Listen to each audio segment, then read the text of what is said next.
All right, so map bans, where are we going to play? It's always so important. We actually saw one of a rarities, which is that the team that wins the first map doesn't win the entire series. Usually what has been happening the last little while is team wins map 1, loses map 2, they win the tiebreaker. Not really the case here. So Elephant Gang took map number 1, Obey took maps 2 and 3, and as such, they're going to be going to Las Vegas now because of it. Is the same thing going to shake out here? Well, we'll start the map bans off between these two teams. Mouse is a pretty decent-sized map pool. Not as much information in regards to the way that Vicious's map pool plays out, but the map that Vicious played so well on last time, Oregon, well, it's gone. It's going to be Clubhouse, Bank, and Border. Should be interesting between those. I mean, Border, again, the decider, but the first two maps, totally different ones than what we saw before. And we were talking about older maps and classic maps. These are all older maps, except for Border again. But in this case, Clubhouse is still a bit newer, although I think we've seen enough play of it over time that there's no real oddball things being thrown in anymore. It's pretty standardized meta, surprisingly fairly fast, despite the changes. But again, it wasn't a complete site revamp. It was just, you know, let's add a few things here or there, and I think it's made a significant positive difference for that map that we're going to start out on. So, two of these teams in our broadcast today will make it to the finals of USN. Announced just about a week ago, give or take, will be held in Las Vegas. Now, earlier today, Obey Alliance joined Cloud9, Rogue, Noble, and Space Station Gaming. And if you're a fan of any of those 5 teams, if you're a fan of American Rainbow Six, if you're a Mouse or a Vicious fan, one of those 2 teams will be making it as well. You see at the bottom of your screen, esl.gg/R6USN 18 tickets. That's where you want to go to purchase your tickets. Number 1. The LAN is December 15th and 16th in Las Vegas at the Rio Hotel in the Penn and Teller Theater. $34 plus fees for those tickets. All ages, all general admission. You'll get a goodie bag and a raffle ticket. I got an idea for you. Early Christmas present. There you go. Who doesn't love a trip to Vegas? I'm stoked. I know Devin is stoked. I know Michael and Milos are also stoked. It's going to be a great event, and we are very much looking forward to it. If you want to get updates on USN, well, you go to twitter.com/ESLRainbow6, or you just follow this channel right here, because if you can't make it to the event, which we encourage you to go, well, you can watch it here on twitch.tv/Rainbow6. But with that said, we are ready to get rolling with our first map of the day, which Clubhouse between Vicious and Mouse is going to be an intriguing one. Of course, Clubhouse plays very different than the way they did before, given the fact that it has been overhauled not too long ago. It's a very exciting map to watch and offers a lot of different strategies and nuance to teams in how they attack it. Vicious will be starting on defense, and as such, they will get the very first ban. This is a map that is definitely shaken up in terms of which bomb sites are favored. Maverick is not an unusual ban on here, as we mentioned last matchup. But it is one that you don't always have to do, but it definitely certainly makes the top bomb floors much easier to deal with in terms of defense.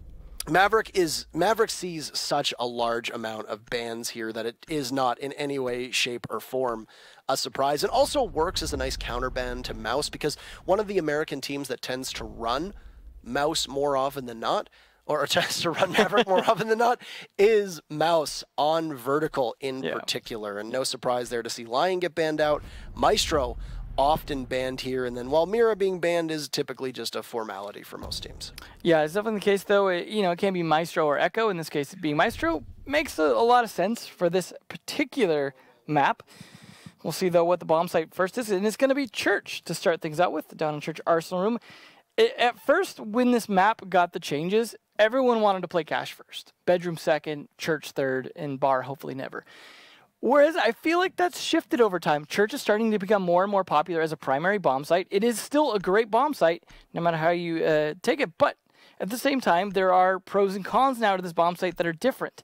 So Dirt is much less played, I have to say, is one thing. But that's partially because Blue plays very differently in terms of the way you can come down the stairs on your attack, which means you can kind of flank things a little bit differently than you used to. But it is surprising to see so few teams really wanting to utilize the Dirt push anymore, despite so few teams actually countering it because of that. And we could see what Kix likes to refer to as that cyclical meta over time, where we see Dirt shift back in later because teams aren't countering it as much. But you never know. Clubhouse in particular has definitely been a site that has been more cyclical than not, right? Yeah. You go through the Dirt pushes, especially when Glaz was as oppressive as he was, incredibly strong, did so high damage.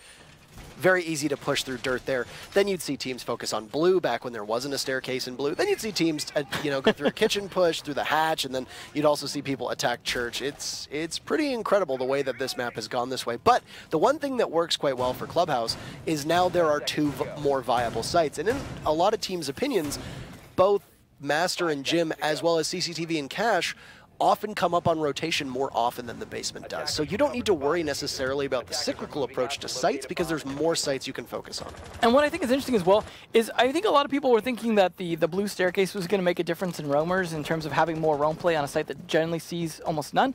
However, I think it's more the changes to Cache and Bedroom that have actually made the biggest difference in that, because it is one place you can roam that's generally a lot safer. Yeah, most of the time, are you going to get back to site with your life? Probably not. You're probably going to die upstairs.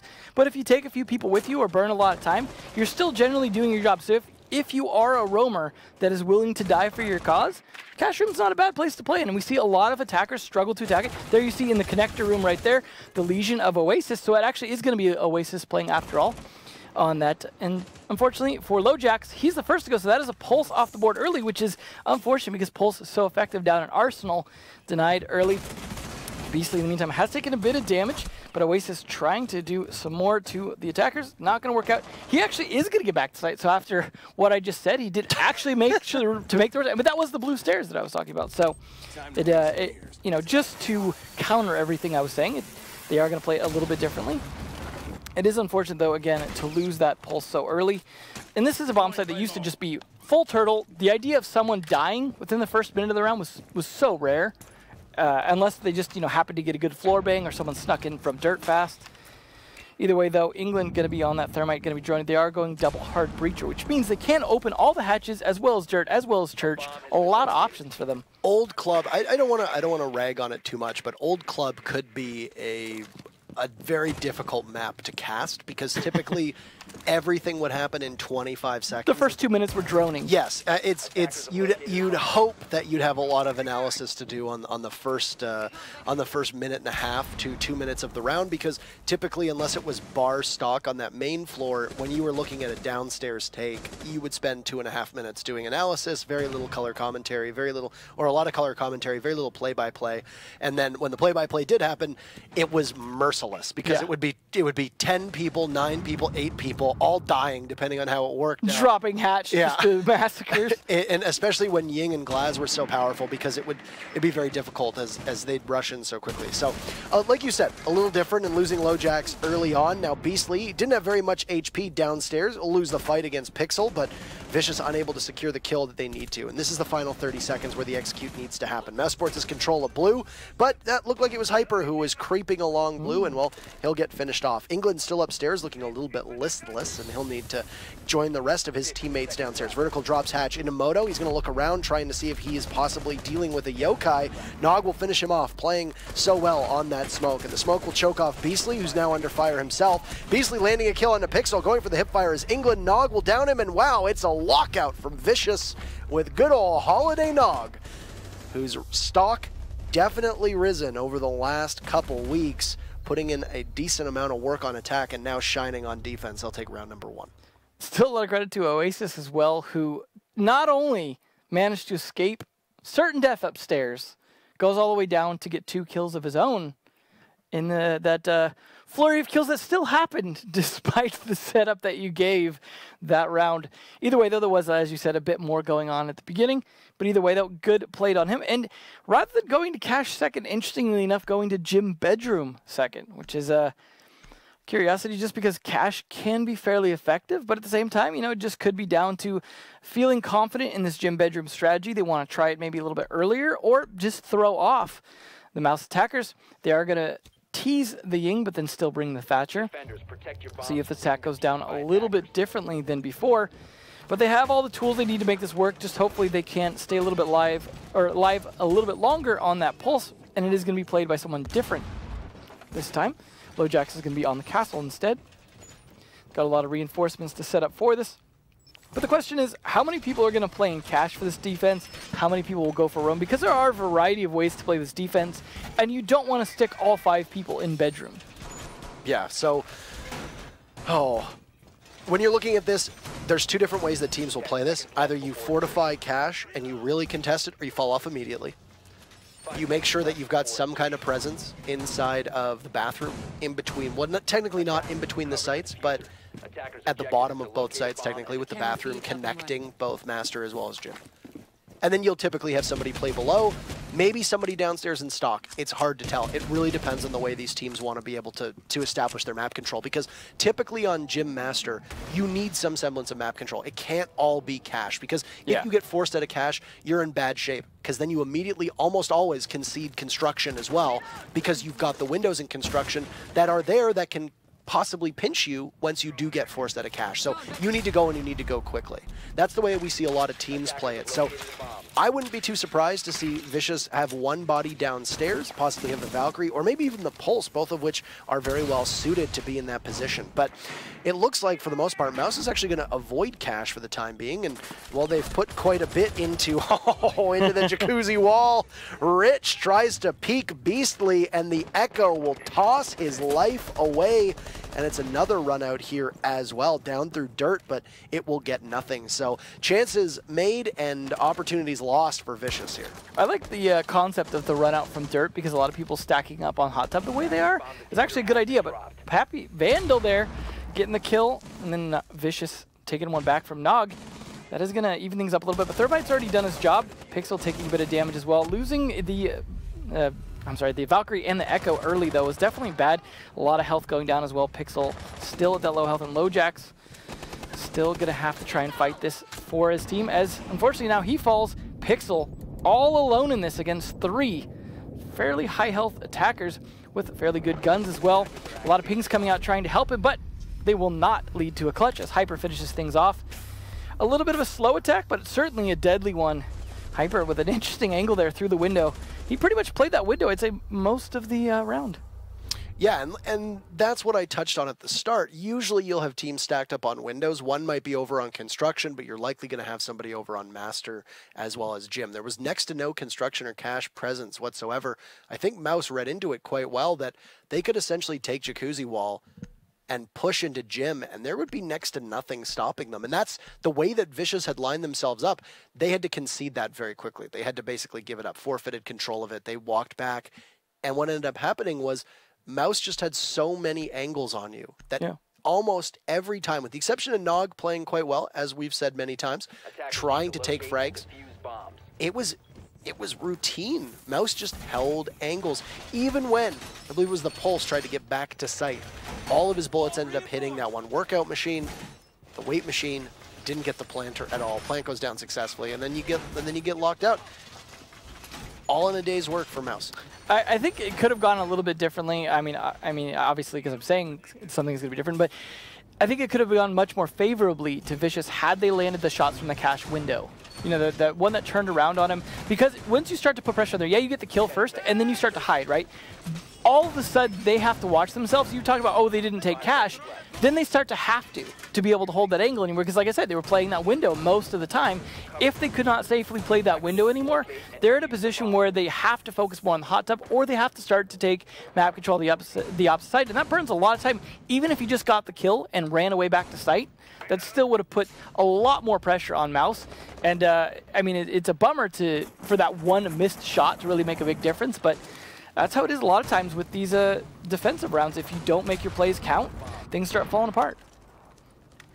All right, Clubhouse, another match another map that tends to be very defender-sided. So not ideal to lose your Gym Master take, but I mean, you can definitely still cobble together a defense-winning Church and then Cash and CCTV. Now, the problem is that they went to Gym Master second. If they had gone to Cash CCTV second and won it, they would have been able to play it again on the fifth go-through. If they win Cash CCTV here, then it's locked for the rest of their defense. So those are definitely things to keep in mind for a lot of these teams when you're looking at the way that the site rotation works.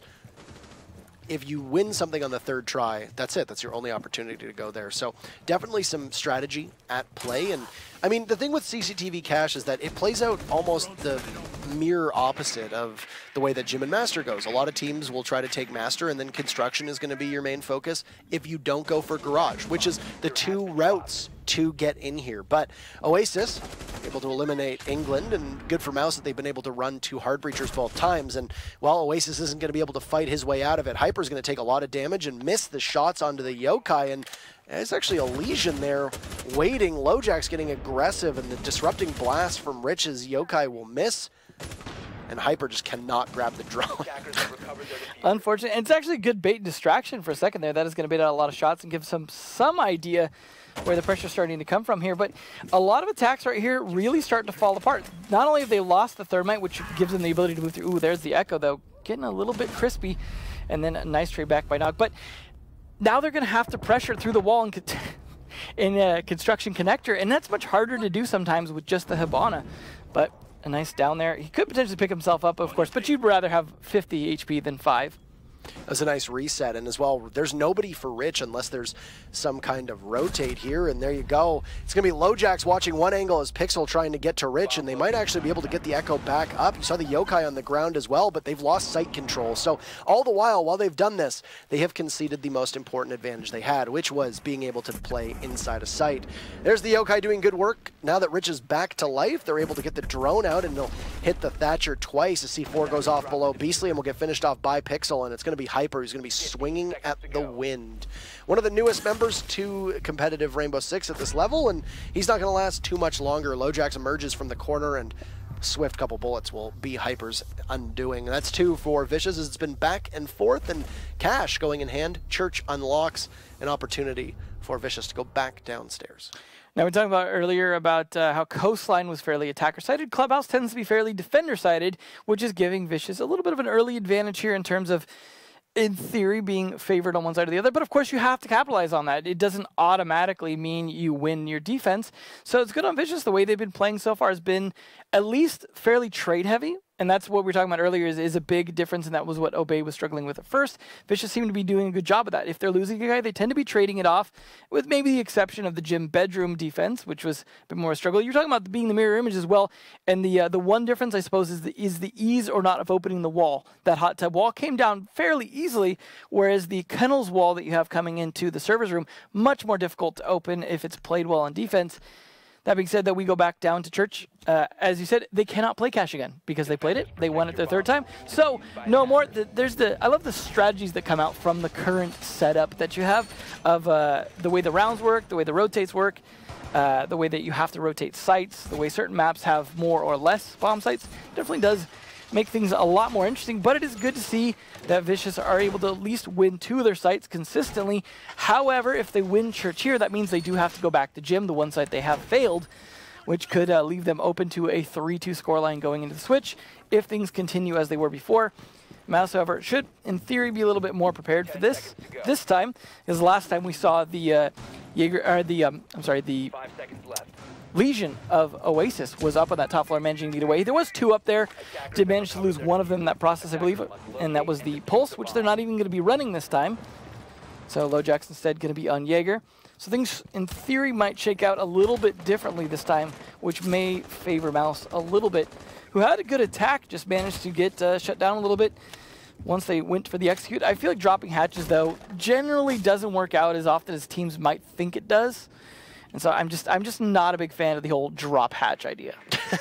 I mean, hatch dropping is effective if you've got smokes or a Ying available for you or something along those lines. You know, we've seen Ying drops happen before there. You know, it's even on when he was on CLG, England would Ying drop hatches. More often than not, the Ying would die, though. Yes, and we also saw England back when he was on CLG running a fuse and then trying to smoke drop and plant when they were playing on the old club. That was great. One of the few times that we would see a fuse come out. So, I mean, there's different ways to play this, but. Yeah.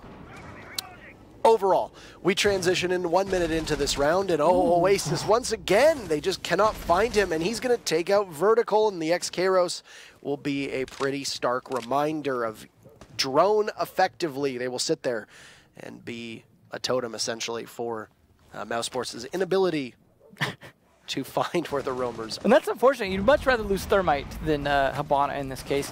Hatch is a little more important. And there's the Legion as well, this time by Pixel, still being effective. Their ability to play upstairs is absolutely working in their favor. Oasis is, in theory, somewhat trapped here, but much like a cornered animal, playing very well. Unfortunately, they bait him into watching one angle, but he doesn't fall for it. Pappy Vandal there, still winning the kill. There was a soft wall that they could have pressured him through at some point. That was Mouse just taking way too long to find one person. With 3 people there, that could have been much swifter for mousesports and could have put them in a great spot. But more than anything, unless they use one of the exothermic charges, should they even have one left in England's hands on the hatches, this has deprived Mouse of a pretty important amount of map that they can take away from Vicious. Vicious is going to be able to play quite safely under these hatches, especially the stock hatch. That means that blue is going to be even harder to attack now than we find some teams to struggle with. And if somebody does decide to peel off of blue on defense, then they don't have to worry about any coverage from above because that hatch is going to stay reinforced. I think that hatch has definitely become much more important. It used to be just kitchen hatch was everything. Now that hatch has definitely become a big part of it as well. But instead, they're just going to pretty much renovate the entire kitchen floor. Fortunately, not landing the shots. Rich is actually the one to get the kill on Hyper. So it's starting to fall apart pretty quickly as Vandal is the next to fall. Those are shots you gotta make. So Vandal not able to connect there, and you saw he was trying to use the skeleton key from long range, couldn't get anything with it. Rich is just putting in so much work here, and Pixel will jump in as well. Oasis started things off 3 in the middle for Rich, and Pixel gets the last one needed. Vicious have looked very good on defense so far, but more than that, Mouse just unable to connect what they need to connect there. Yeah, definitely not working out as well as they would like. It just seems those little mistakes, like you're talking about where they're not using the soft wall, for example, they're not pinching effectively, and sometimes these roamers are just kind of able to do way more than they should be able to do, especially in a situation, like I said, where Oasis was trapped in that room. He didn't even move more than 2 feet for quite a while, pretty much just holding one position down by himself against 3 people. That shouldn't be happening for Mouse right now, and that's why you see a 3-1 scoreline. But they go back to the only bomb site they've really been struggling on. In theory, they could have gone for a bar, but that's probably a much bigger risk than going back to your secondary bomb site. Yeah, Jim makes the most sense. I mean, bar stock is winnable for the defense. It's definitely there. But I think it's the hardest site for you to work with. On a map in which you get a big advantage being a defender for the most part, don't go with the site that gives you the least advantage. No, absolutely. If there's 3 good bomb sites, play the 3 good bomb sites. That being said, they still have to adapt to making this. Maybe some of it comes down to just being able to land some of those peaks. You saw the peak attempt from the cache window as well as the peak attempt from dirt. I mean, it's risky to attempt the same peaks again, but just the idea that you can keep Mouse on their toes, if they can succeed with some of those shots, put pressure to where Mouse is not able to confidently hold angles on them and put the pressure on them, that could be a big deal. Obviously, there are a lot of ways to put pressure on. They could take cash this time. They could fight from logistics hatch. They could open up the hot tub wall, and that starts to kind of crush down on them.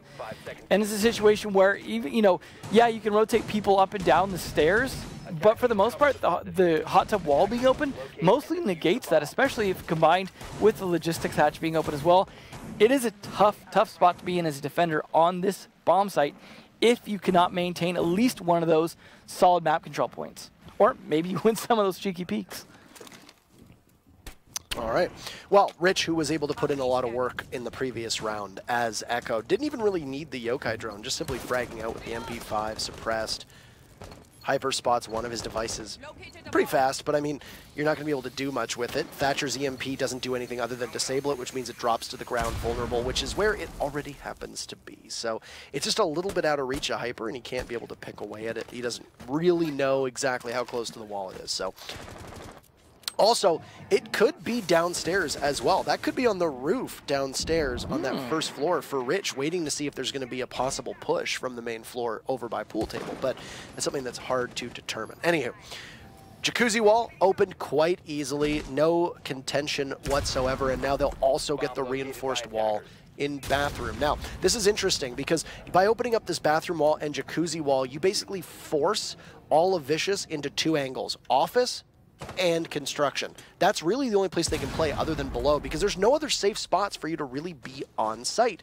Vicious gets spotted out by a drone, and Vandal here just trying to drone himself in. There's a Valkyrie underneath the hatch, and well, there you go. It's going to get dropped, but Oasis is only going to get a scratch. That's it. Not too much, and still trying to dare the bucket. Oh, what a shot from Oasis as he takes out Vandal. Not good for the buck. No, he even follows it up with a quick drone kill to make sure that he's not as easily pressured right after that. But Vertical in the meantime tries to creep in, denied, but Pixel, the first kill onto England there of that. Beastly taken down Nog, though, is definitely going to trade it back. However, advantage here for Vicious big time is, yeah, you didn't necessarily need the Thermite anymore, but the Buck being down definitely going to hurt. Surprising that they don't play the Buck from below at all, the pressure. Unfortunately, Oasis is not going to get a second kill, as Vertical just barely makes the peek work. This is the crouch peeking type of play style that we like to see all over. Now Hyper hits the deck as well. A double kill for him as LoJax with the UMP. Low fire rate, not the highest amount of damage. It'll chew through Vertical, but cannot get enough as it just softens up Beastly, and Mouse is there just simply able to overpower the castle. Tell you what, though, I definitely think it would have been much smarter to go Jim at third. But, I mean, that's assuming you know which sites you're going to lose. That would have worked out much better because they would have gone Church, Cash, won both of those, lost in Jim, then gone Church, Cash again, won both of those in theory, of course, and that would have come out with a 4-1 scoreline versus a 3-2, but still favor here to them. However, now they switch sides, and we were talking about how this can be a defensive-sided map. Now Mouse can take advantage of that, and they're going to play a great defensive side here. As we said, if you can hold that wall with like a bandit in terms of the Kennel's wall, it can be very effective. The Monty coming out here is something we see some teams trying to do in a variety of ways. One big one is to push up through the garage stairs, which teams see with varying success. One team that I've seen, for example, fail at it quite often was Vitality back in the day when they were trying to do it with the Zephyr. Just did not work at all. But then you see some people like Fox will play it kind of cheeky, and it's definitely a risky play because there's lots of ways to counterplay it, but you also see some people wanting to just use it for roam clear from the rest of the map. They'll just push around from the other side, be able to kind of close things off on the construction side.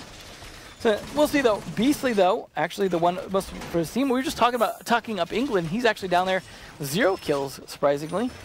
But we'll see if things turn around now. Almost the same kind of frags for the most part, shifted around, but a little bit more coming out from Vicious, and of course that's why you see the 1-point lead.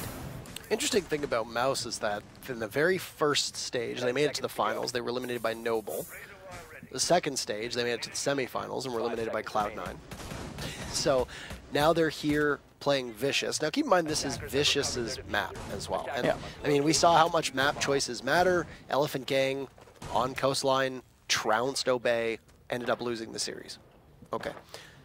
Vicious, very good so far through the 5 rounds, but it's a close gap. I mean, there's 1 round difference. That's as close as it's going to get. Yeah. I'm interested to see what happens now that we've changed sides, because if Mouse can lock down defense, then number one, we're likely going to have an overtime here, or we're going to see Mouse win it outright. But, I mean, overall, the way that Vicious has been playing, they've been playing quite coordinated, and it's not even that. There's been some errors that have been committed on their side. They've peaked unnecessarily. They've gotten the wrong call. I think back to the very first time that they defended both Jim and Master, LoJax peeked around the corner and went for a pre-fire on bad or outdated intel. That's obviously an issue for your team, but it's more than that. Mouse just don't look like they've been taking their opponents as seriously as they have other opposition. Yeah, and that's definitely going to be something that kind of throws you off. Might just taking some time to warm up there. To be fair, though, it's a case where, yeah, you say Vicious are making peaks that are probably unnecessary, but they've also been winning a lot of peaks they probably should be on Mouse, and maybe that's just encouraging them to peak a bit more often when they probably shouldn't. This attack here, this is one that we see tend to not work out so great a lot of times because it's very bottlenecked right on in through that door. Yeah, if you can clear that out and maybe push on in, great. That can definitely help, and you get pressure here from this window, but it's just not enough pressure to make this work. You really need that wall open to make it a big deal, and there goes the attempt there to bandit trick it, failing. Now that the wall's open, pressure could come from both sides, and Vicious are in a much better position, still with 1:20 left as well. Definitely could make this happen here, but the fact that it's 5v5 right now still means it could be anyone's game, and Diffuser being dropped on the bedroom side means they're still looking to potentially push from the side that's, I wouldn't say favored, unless they're putting a lot of pressure on Kennels, which they're not doing anything from right now. In fact, there's a defender underneath the server's room right now, and that's a big deal. I mean, obviously it would hurt more if it was someone with C4, but still not great. Yeah, right now Vicious is going to have to fight from a position where it's Mouse in a show of strength to stop this, and a good grenade there on the Vandal, which will down him, gets answered by a Toxic Babe, and I think that we're going to try to see England go for a reset here onto the Echo. A Vandal can crawl far enough out, but Nog will get lead-off kill on a Beastly. Rich trying to do some damage, he'll drop through the hatch, and I don't think they were aware that the Legion of Vertical playing inside a garage, as well as the Jaeger of Hyper down below, could both just simply jump on the ball. Oh, Oasis not missing his shots today, but neither is England on that encounter. Hyper takes out Lojax as he tries to get back to the site. Nog stumbling in, will down the smoke. He goes for 2. Oh, Nog with the double kill onto England, and Hyper, he has just been on fire these past 2 games. What a performance from Nog, leading the way. He's up 4-2. Definitely a great attack round. We were worried about how things would switch over, and being more defensive sided, in theory, that should have gone much more Mouse's way. Of course, the inability to deny the wall from being opened does really shift things around, and the fact that it didn't come down to the last second to do that made a big difference, because you saw them rotate around, start getting a lot more picks there, especially being able to actually come in from the kennels wall towards the end, making a huge difference. They didn't necessarily need to focus on the garage, and I'm glad they didn't go with the Monty after all, because it definitely worked out better. But again, it was a lot of them hitting their shots, playing smart angles, their grenade down as well. You saw them never actually really be able to get over to Vandal because they were too distracted by all the shots coming down, and that really worked out, because in the meantime, when they were trying to pick him up, Beastly fell down. And then they were starting to run out of, they had 3 people left essentially at that point. No really chance to pick anyone up. They were mostly downstairs. One of them came out for peek, got caught by Oasis. That just left them in such a touchy spot. And then having 2 right around the corner, the top of the cache stairs, not great. Yeah, very, very difficult. Very difficult, and the way that Mouse played that, I actually think Mouse played that quite well. They had bodies down below. I don't think they were anticipating that they would get grenaded inside of construction, but there usually should be an ADS there. Could have been burned by Nog at that point, because you have a Zofia whose job is, you know, to destroy those ADSs as quickly as possible and very effectively, as long as you've got other abilities to possibly pin down the defenders. But then for Mouse, there was just nobody watching inside of CCTV, and that call could not have possibly come out to the Jaeger of Hyper fast enough after England fell. I don't care how good a team is, how coordinated or communicated a team is, the time in which England ended up getting down to Hyper getting down, there's no team on earth that's able to spit that call out fast enough to have somebody react. It's just not doable. I mean, it's a bummer too. The people downstairs were ones that didn't have C4s or anything, maybe impacts on a Legion, that's about it. So they couldn't really do a ton to counter the plant from down there. They were going to be bottlenecked upstairs at that point. We'll see how the attack goes down again though, because they are going to try cache again, something we've been seeing a lot of tonight. This team's just not rotating until they feel like, well, 2 times of failing is not, you know, going to work, so we'll rotate. But we are going to see Habana's used to open up the wall. They still have the double hard breacher though, so they can open up the kennels wall as well. But it looks like maybe more of a garage take this time, instead of focusing on the other side. This is the way that we saw Clubhouse shake out when it was first introduced, and a lot of teams were trying to deal with it, was that, well, you use your utility on the garage there, you open up a little bit of the window, you can push in through that way, you know, that's how you basically flush out garage. And Lojax, whose team is not able to take out the bandit batteries effectively, is going to not just take a little bit of damage, but also worry about losing the exothermic charge. Beastly at the last second will get the exothermic charge. So there you go. No hard destruction will be had. At least one of those exothermic charges, as I will say it again, will be burned. So you lose Vandal early on. You trade that out for Nog, who is probably the biggest kill for you to get, because he has been almost single-handedly carrying Vicious so far. Yeah, that's definitely a big deal, because of course Nog was the one trying to help that wall get opened as well. So that was definitely worth it. Good credit to Vandal as well. However, the wall still will get open. He has 2 because they brought 2 hard breachers. They had enough utility to get the job done. So yeah, it was a great kill on Nog, but they also lose one of their late game operators of the Echo. So that is still a little bit unfortunate for Mouse, but it's a 4v4, a little bit more damage done to Vicious. However, a full minute left for them to do some droning if they manage their quote-unquote drone economy well here. So they just need to watch the angles for the time being, and well, there you go, trying to burn through the ADSs. 2 bodies above, but a bit of a log jam there as Vicious tries to get back through that opening, and both Rich and Oasis will collide. But Vertical, a double kill, no opportunity for a refrag here. A frag grenade from Rich will go out, it will connect. Vertical losing his HP, but not all of it. He's still there, he will still persist. And Rich will have 2 bodies to get through. Both prone as he hits the barbed wire, doesn't see the head, and oh, cannot land the shots! They're on their stomachs, and Hyper will eliminate Rich. Lojax outside in an almost hopeless and unwinnable set of circumstances. And there you go. There's a goo mine thrown in front of him. Toxic Babe goes off, and then you've got Beastly there to finish the deal. This was a big round for Mouse. They would have ended up on match point if they were not able to get it. So obviously, pretty high stakes there. Yeah, I think a big thing that cost Vicious quite a bit was the fact that the two people sitting in Garage up at the catwalk the whole time, and they expended a lot of utility trying to fight Garage and couldn't get anything out of doing so. Meant they spent a lot of time just accomplishing nothing from that side. Yeah, they managed to get the angles open and then try and fight him with the the X-Kairos, so in theory that was successful, but because it didn't lead to killing anyone upstairs, those two people just able to sit up there. Because they're able to sit up there, at some point you have to give up Garage and then they can just rotate back to site. I just more often than not think Garage is sadly not worth taking because it's so hard to fight that catwalk if you have competent players playing it up there, which they were, especially with two of them. Chances are if you were able to get one of those kills, you were going to get traded off. There was no way he was going to take control of that Garage as one person.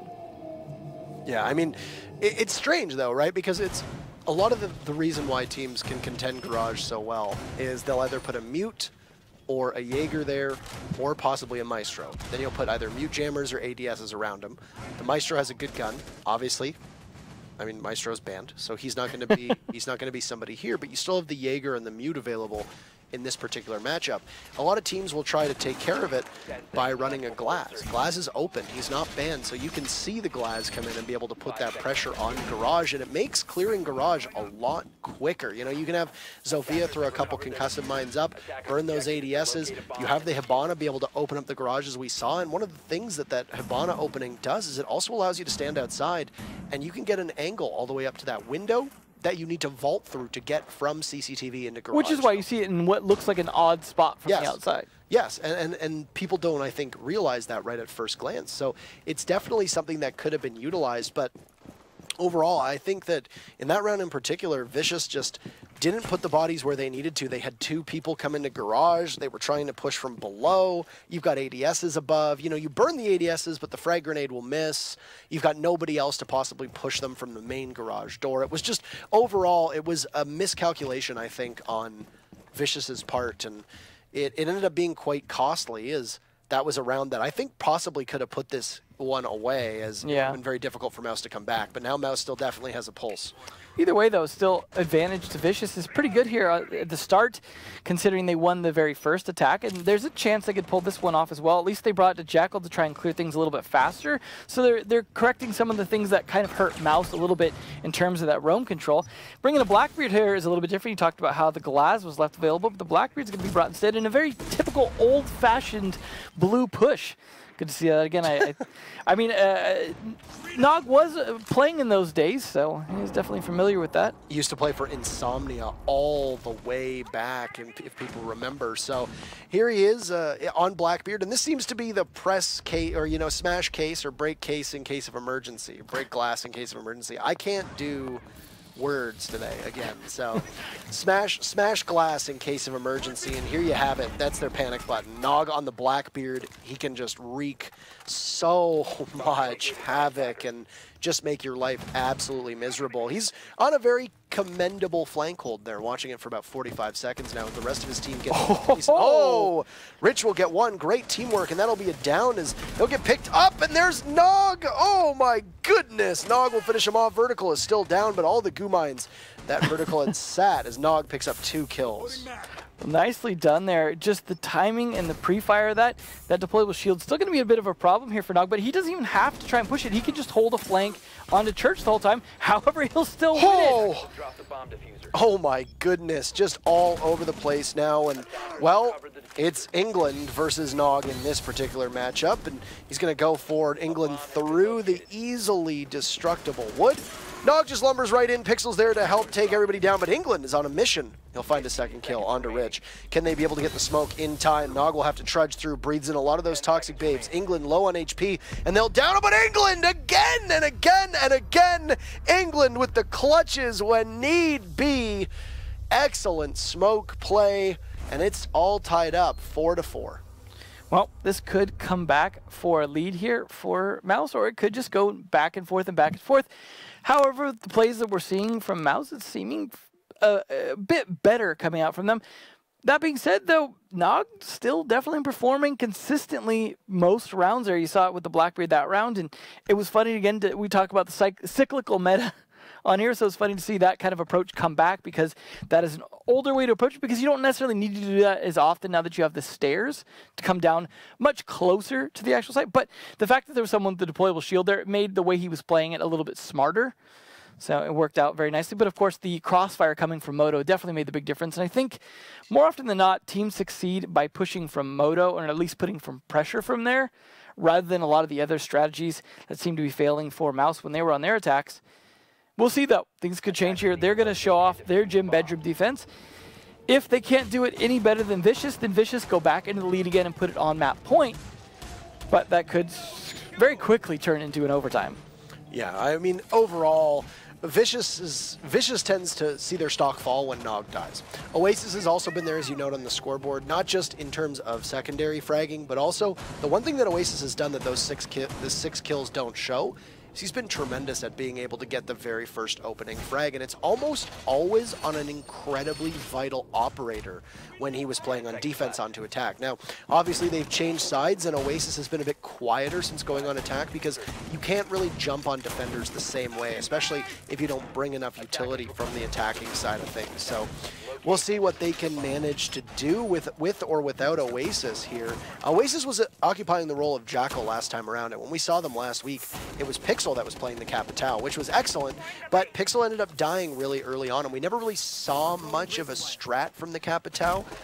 And I think when you lose Capitao, who's just such a heavily utility-based operator, losing the Capitao can be really damning for your attack strat, because you don't have somebody else there to be able to pick up the slack. Yeah, definitely problematic for them. And I mean, this is a case here where they're not running a Capitao, so hopefully that won't be a problem for them. Nice grenade throw from Rich. Doesn't really turn in anything, unfortunately. Interesting to see Vandal on the Alibi. He is someone that will play a lot of different interesting roaming operators. We've seen him. He was even the first to bring in a Caveira in Pro League. That was back on Cafe a while back when Cafe was still a thing. But nonetheless, it is not surprising to see him playing that. Then we'll see, though, if his roam will be on point here, because if it will be, we can see him being very impactful later on in the round, as this attack is stacking up fairly heavily to push in here. They do have the pressure from the other side as well, though. And Oasis trying to find an angle, can't quite do so. I like the little just hop through buck hole. They did it. Unfortunately, there's a nice trick pulled out from vertical, but he has taken half his health and damage, and he is the only damage so far. This is a good play from Rich there. Shot the Alibi, as a lot of teams have done, and then immediately assume you're going to get pushed, so just pre-fire away. But he doesn't take the bait, you know. It's, as Vertical says, throwing down a snack, yeah, but there's nobody there eating it, so. I like how there's a Jackal tracking as well as the Alibi was tracking in a way, so they're like tracking each other at that point. I believe that's called a nightmare. So, from below, still a lot of problems for Vicious being able to open this up. There's Nog continuing on with his excellent play, and well, Rich can't connect from below. He's going to do quite a bit of damage to Hyper, but doesn't get to secure the kill. And Hyper's just going to continuously play inside of Cash. Well, we'll see if they can hold off. They have lost one defender, but no attackers have fallen yet, other than Rich taking a bit of damage. So, in theory, advantage over here to Vicious, but time is starting to dwindle down here as they get down to 48 seconds. They have to start to turn it into an execute. And unfortunately, a lot of the way that these defenders are set up, they're having trouble pinching them out. And opening the hot tub wall just now, when there's not a ton you can do to contest it outside of Bandit, seems like that might have been a waste of time. But hey, Nog's still alive. Yeah, he is, and there we are. Oasis just vaults right in. He's going to be downed immediately after taking out Hyper. England's shotgun pointed towards the sky. Going to see what clay pigeons he can find here, as if anybody's going to decide to toss. But no, they're still just going to try to remobilize, and not a lot of time left. But Vandal peeks right into Rich, and once again, England will need to be a superstar in this round. Diffuser goes down for Vicious, and match point on the line. Vertical runs out, Vertical, the double kill! He's gonna hop right back in. This is winnable as England is there, but Nog doing great work. He'll shut him down. And there's a reinforced wall that will stop England from being able to get the peek and kill that he needs to. He's gonna walk through the wall, and I don't know if he's having an issue with it or not. There he goes. He'll vault right through, but he's going to have a Blackbeard shield. I don't know if he sees it. And there's Nog to finish him off, and Vicious will go on to match point. Well, that certainly continued to be in Vicious's favor. As you said, Nog living there definitely made a big difference. Time management wasn't totally on their side there, but nonetheless, they were definitely able to get a lot of the work done that they needed to do early to pave the way for that push to actually happen. The important part, though, was they got the diffuser down, and that put them in a position where they had to try and retake it. And unfortunately for England, too many people left alive, especially one with the shield on his face, makes it that much harder to do because, yeah, you can dump out quite a few bullets fairly fast on that SMG-11, but if most of them are going to hit his shield, you're not going to do a whole lot. He almost needed the shotgun at that point and to push from very close to the door. But either way, there was still someone right there to just trade it, so most likely would not have worked, unfortunately for him. But a valiant effort nonetheless. They are going to try cash for their last defense, at least of this side here. They could go to overtime, though, as all Mouse has to do is win this round, and then we go to what would be our first overtime of the night. So, I would like to see overtime. I am a bit surprised with how close this has been, all things said and done. You know, this has been an incredible back and forth between these teams. 16 kills for Nog. I mean, I definitely didn't want to underestimate Vicious here. I mean, to be fair, this is their map pick, but at the same time, this has definitely been a great performance from Vicious, and I'm glad to see they've learned quite a bit from their previous matchup against Mouse, which, as I remind you, Mouse won in this matchup last time. So this has definitely been an interesting comeback. Still not over yet, though. Mouse could completely sweep this back. They could get that OT. They could get the points. They could take this map, then take their map, and completely shut out Vicious. So entirely possible. Would be nice to see more members of Vicious showing up. Like you said, Oasis has been a great player as well.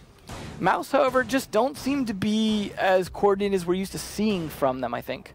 Yeah, I mean, especially over the latter half of the North American Pro League scene, which is where we've seen most of Mouse come from. I think they had a bit of a stumble against Cloud9. I don't think their performance, their stumble against Cloud9 coming here in USN, even at DreamHack after picking up England, they made the quarterfinals in Montreal. But other than that, there wasn't much that we saw from them there. They really struggled in some of their games. But it's interesting that they've just played so well time and time again, but it's not translating in this particular matchup right now. Yeah. Like I said, it's still not over yet, though, but it's definitely trending the way of Vicious. However, Nog is going to be doing his thing with this Blackbeard. Again, it reminds me of the way Retro plays it as well, the Blackbeard on this window.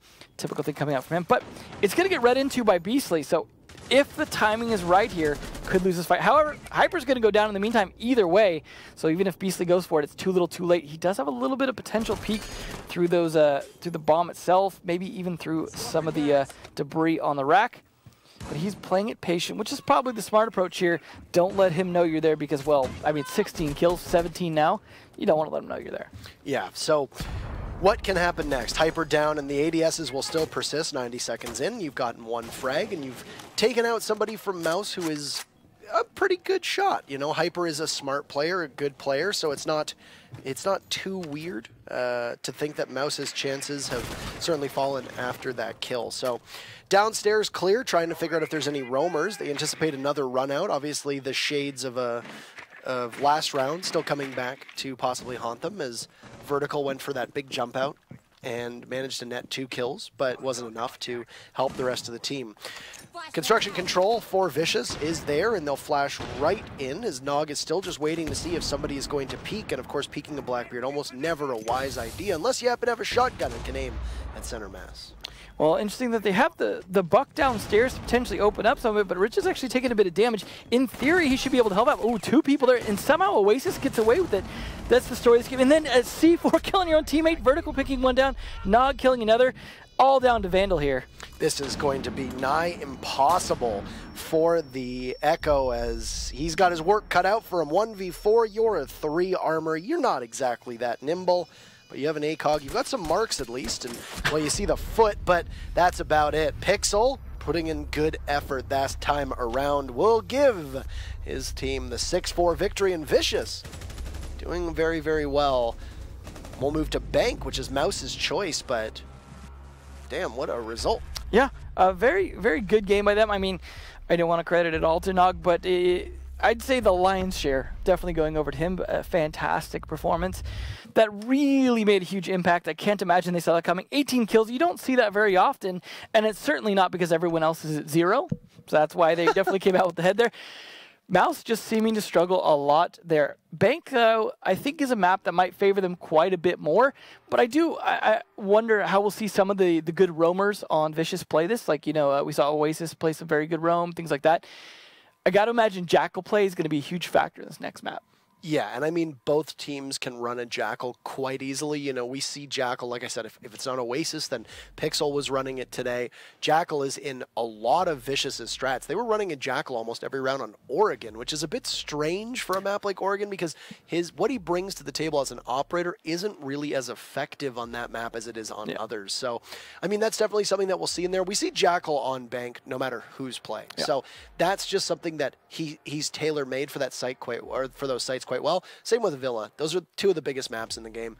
Jackal works really well on that site or on those sites of those maps, and especially when combined with a Lion, if there happens to be a Lion available. Now, very unlikely that we're going to see Lion make it through this ban phase here. Yeah. So I mean, it would be interesting to see a Jackal ban. You just never see those. Yeah.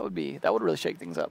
I can't remember if I've ever seen a Jackal ban. I'm sure there probably has been maybe one, I want to say, but it's not one that just jumps to the top of my mind right now. But, the way that we look at it is it's just like Bank is a very interesting map. It plays very different from Clubhouse.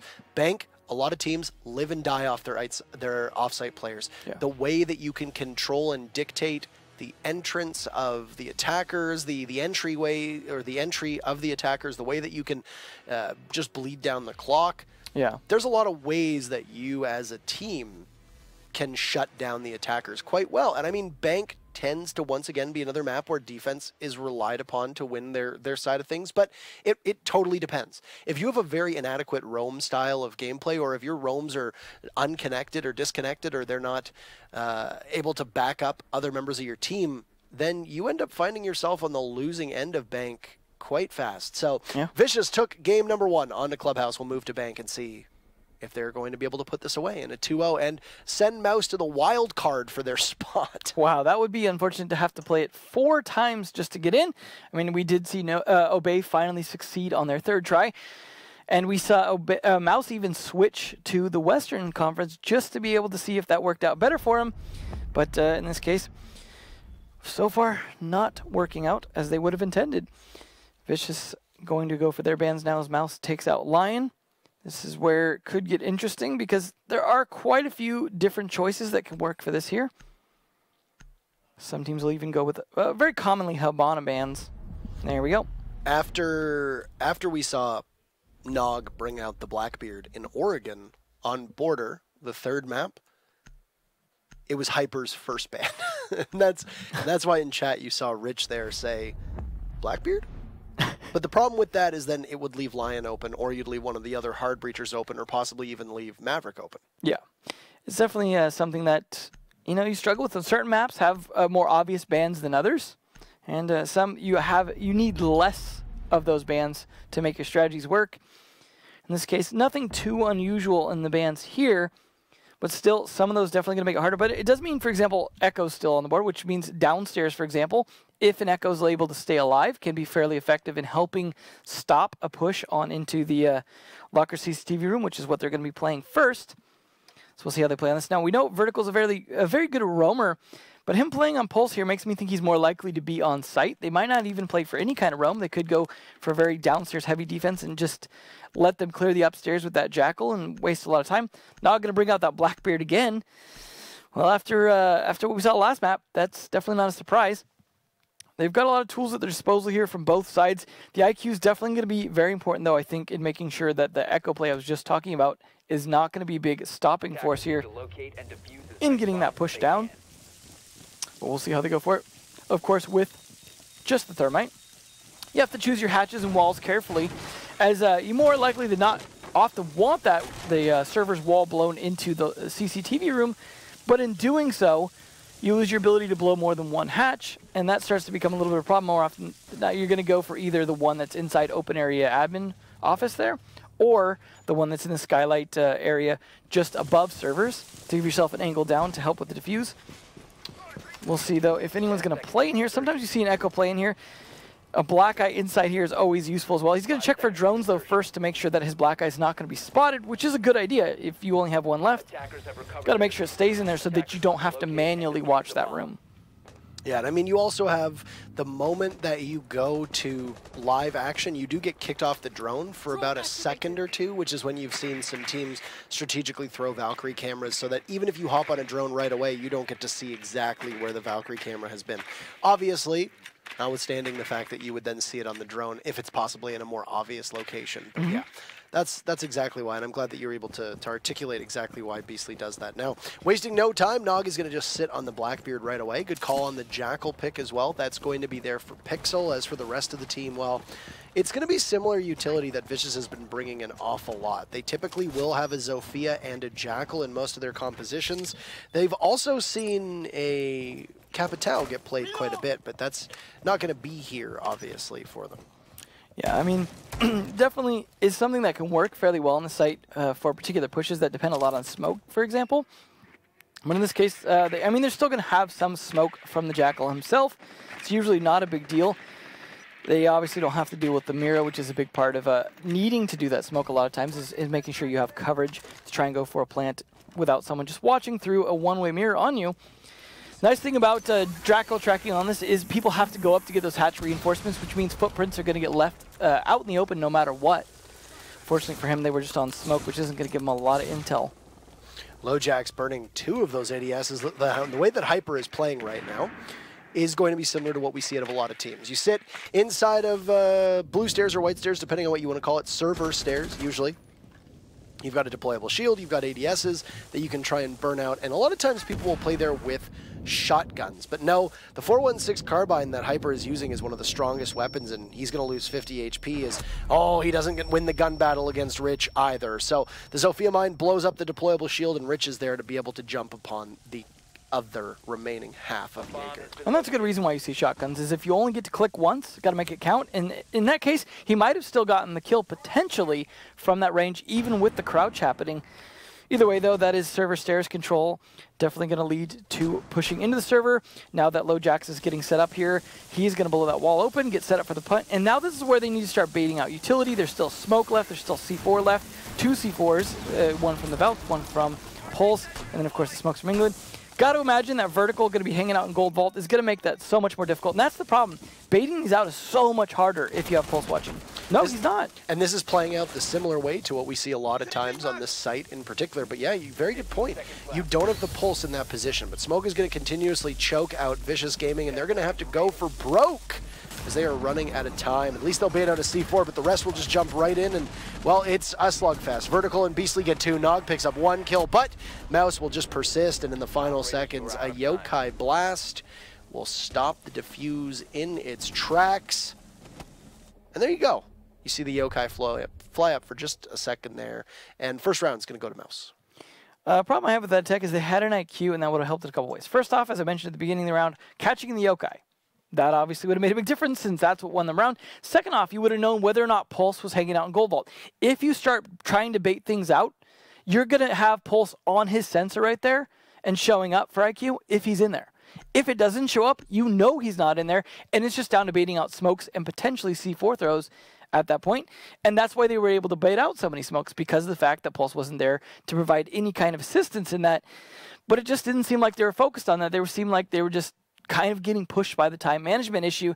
It was a nice take they took, but the fact that they spent all of that time just getting to that point without any roamers really, except for on the server stairs, which they took fairly easily, it always worries me when I see a team spending that much time to clear roamers that don't exist and then losing on time management at the end. Yeah. And that really was time management more than anything. You know, when your second toxic canister is going off with 12 seconds to go, you've done pretty well as a defense at that point. Well, 2 things. Number 1, either you've done very well on defense, or number 2, something has gone catastrophically wrong with your smoke, and you should have smoked earlier. But in that particular instance, that was a commendable job by the defense. They bled enough time Hyper in particular killed quite a bit of it, and then I think more than anything, Vicious really struggled with the amount of site presence that we saw with the, knowing that the Yokais were still up. Yeah. Knowing that there was a smoke there, knowing that there were C4s there, they had dedicated only one player to not attacking the main part of the site, and that was Pixel on the Jackal, who went down marble stairs or main stairs. Ended up getting in a tangle with the Pulse and just really couldn't do anything outside of that. And I think the rest of the team really struggled. They did it without smokes as well, because keep in mind the only set of smokes were on that Jackal, which, funny enough, you burned 2 ADSs in server stairs.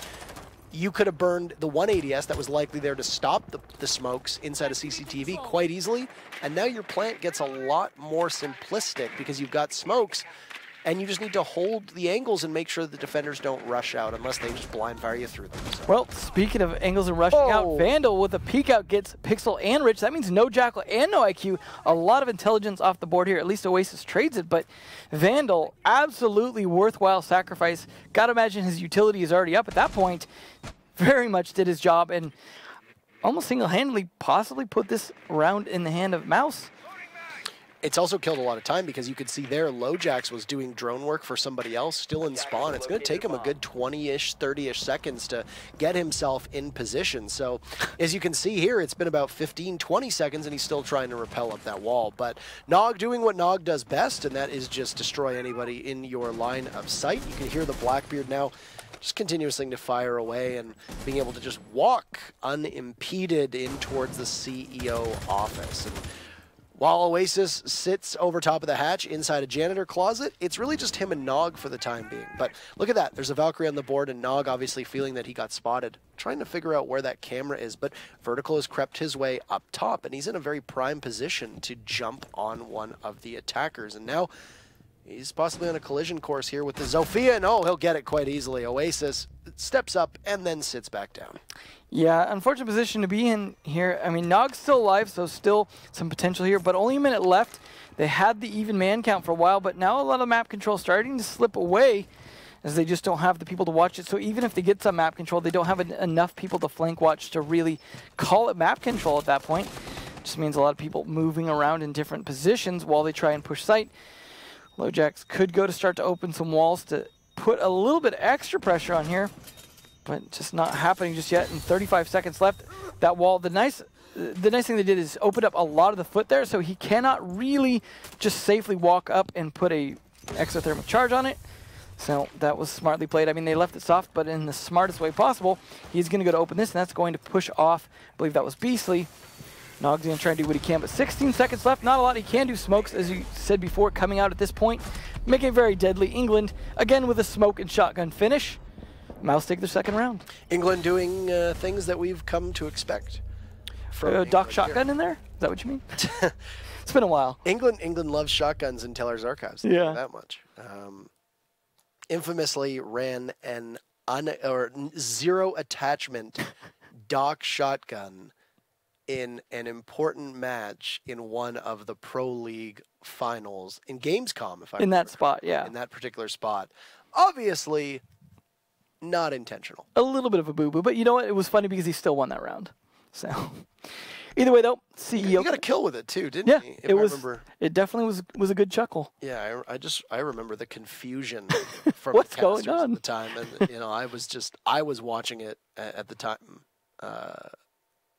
when I was on vacation, so I was just like, what is this? What is happening? What is happening right now? But anywho, we're going to see a defense of CEO upstairs. Now, good to see that there's an ACOG on the board. It's pretty commonplace for this site because you want to take the long angles with it. And every time this site comes up, we say similar things. And basically it's that when you are defending CEO, a big part of your defense is engaging either down in the southeast corner of your screen, which is by the vending machine, which is also by the janitorial room. There you go. You see the little vending machine. Or it's on the southwest corner where you'll stand at the top of the stairs and you'll watch the main lobby all the way out to the parking garage. That is typically where you will situate the ACOG, or you will be inside a Banana, which is where Hyper is right now. Now, of course, Echo has an ACOG as well, providing that he's not bringing the Supernova. But typically, you want your Echo to stay alive, so your job is not going to be to take engagements with that ACOG. That is going to be Rook's focus. Unless you're Nyx. Unless you're Nyx, and I mean, I feel like Hyper has 2. Yeah. There's something else I want to point out, too, because a lot of people think 6 picks don't necessarily affect things.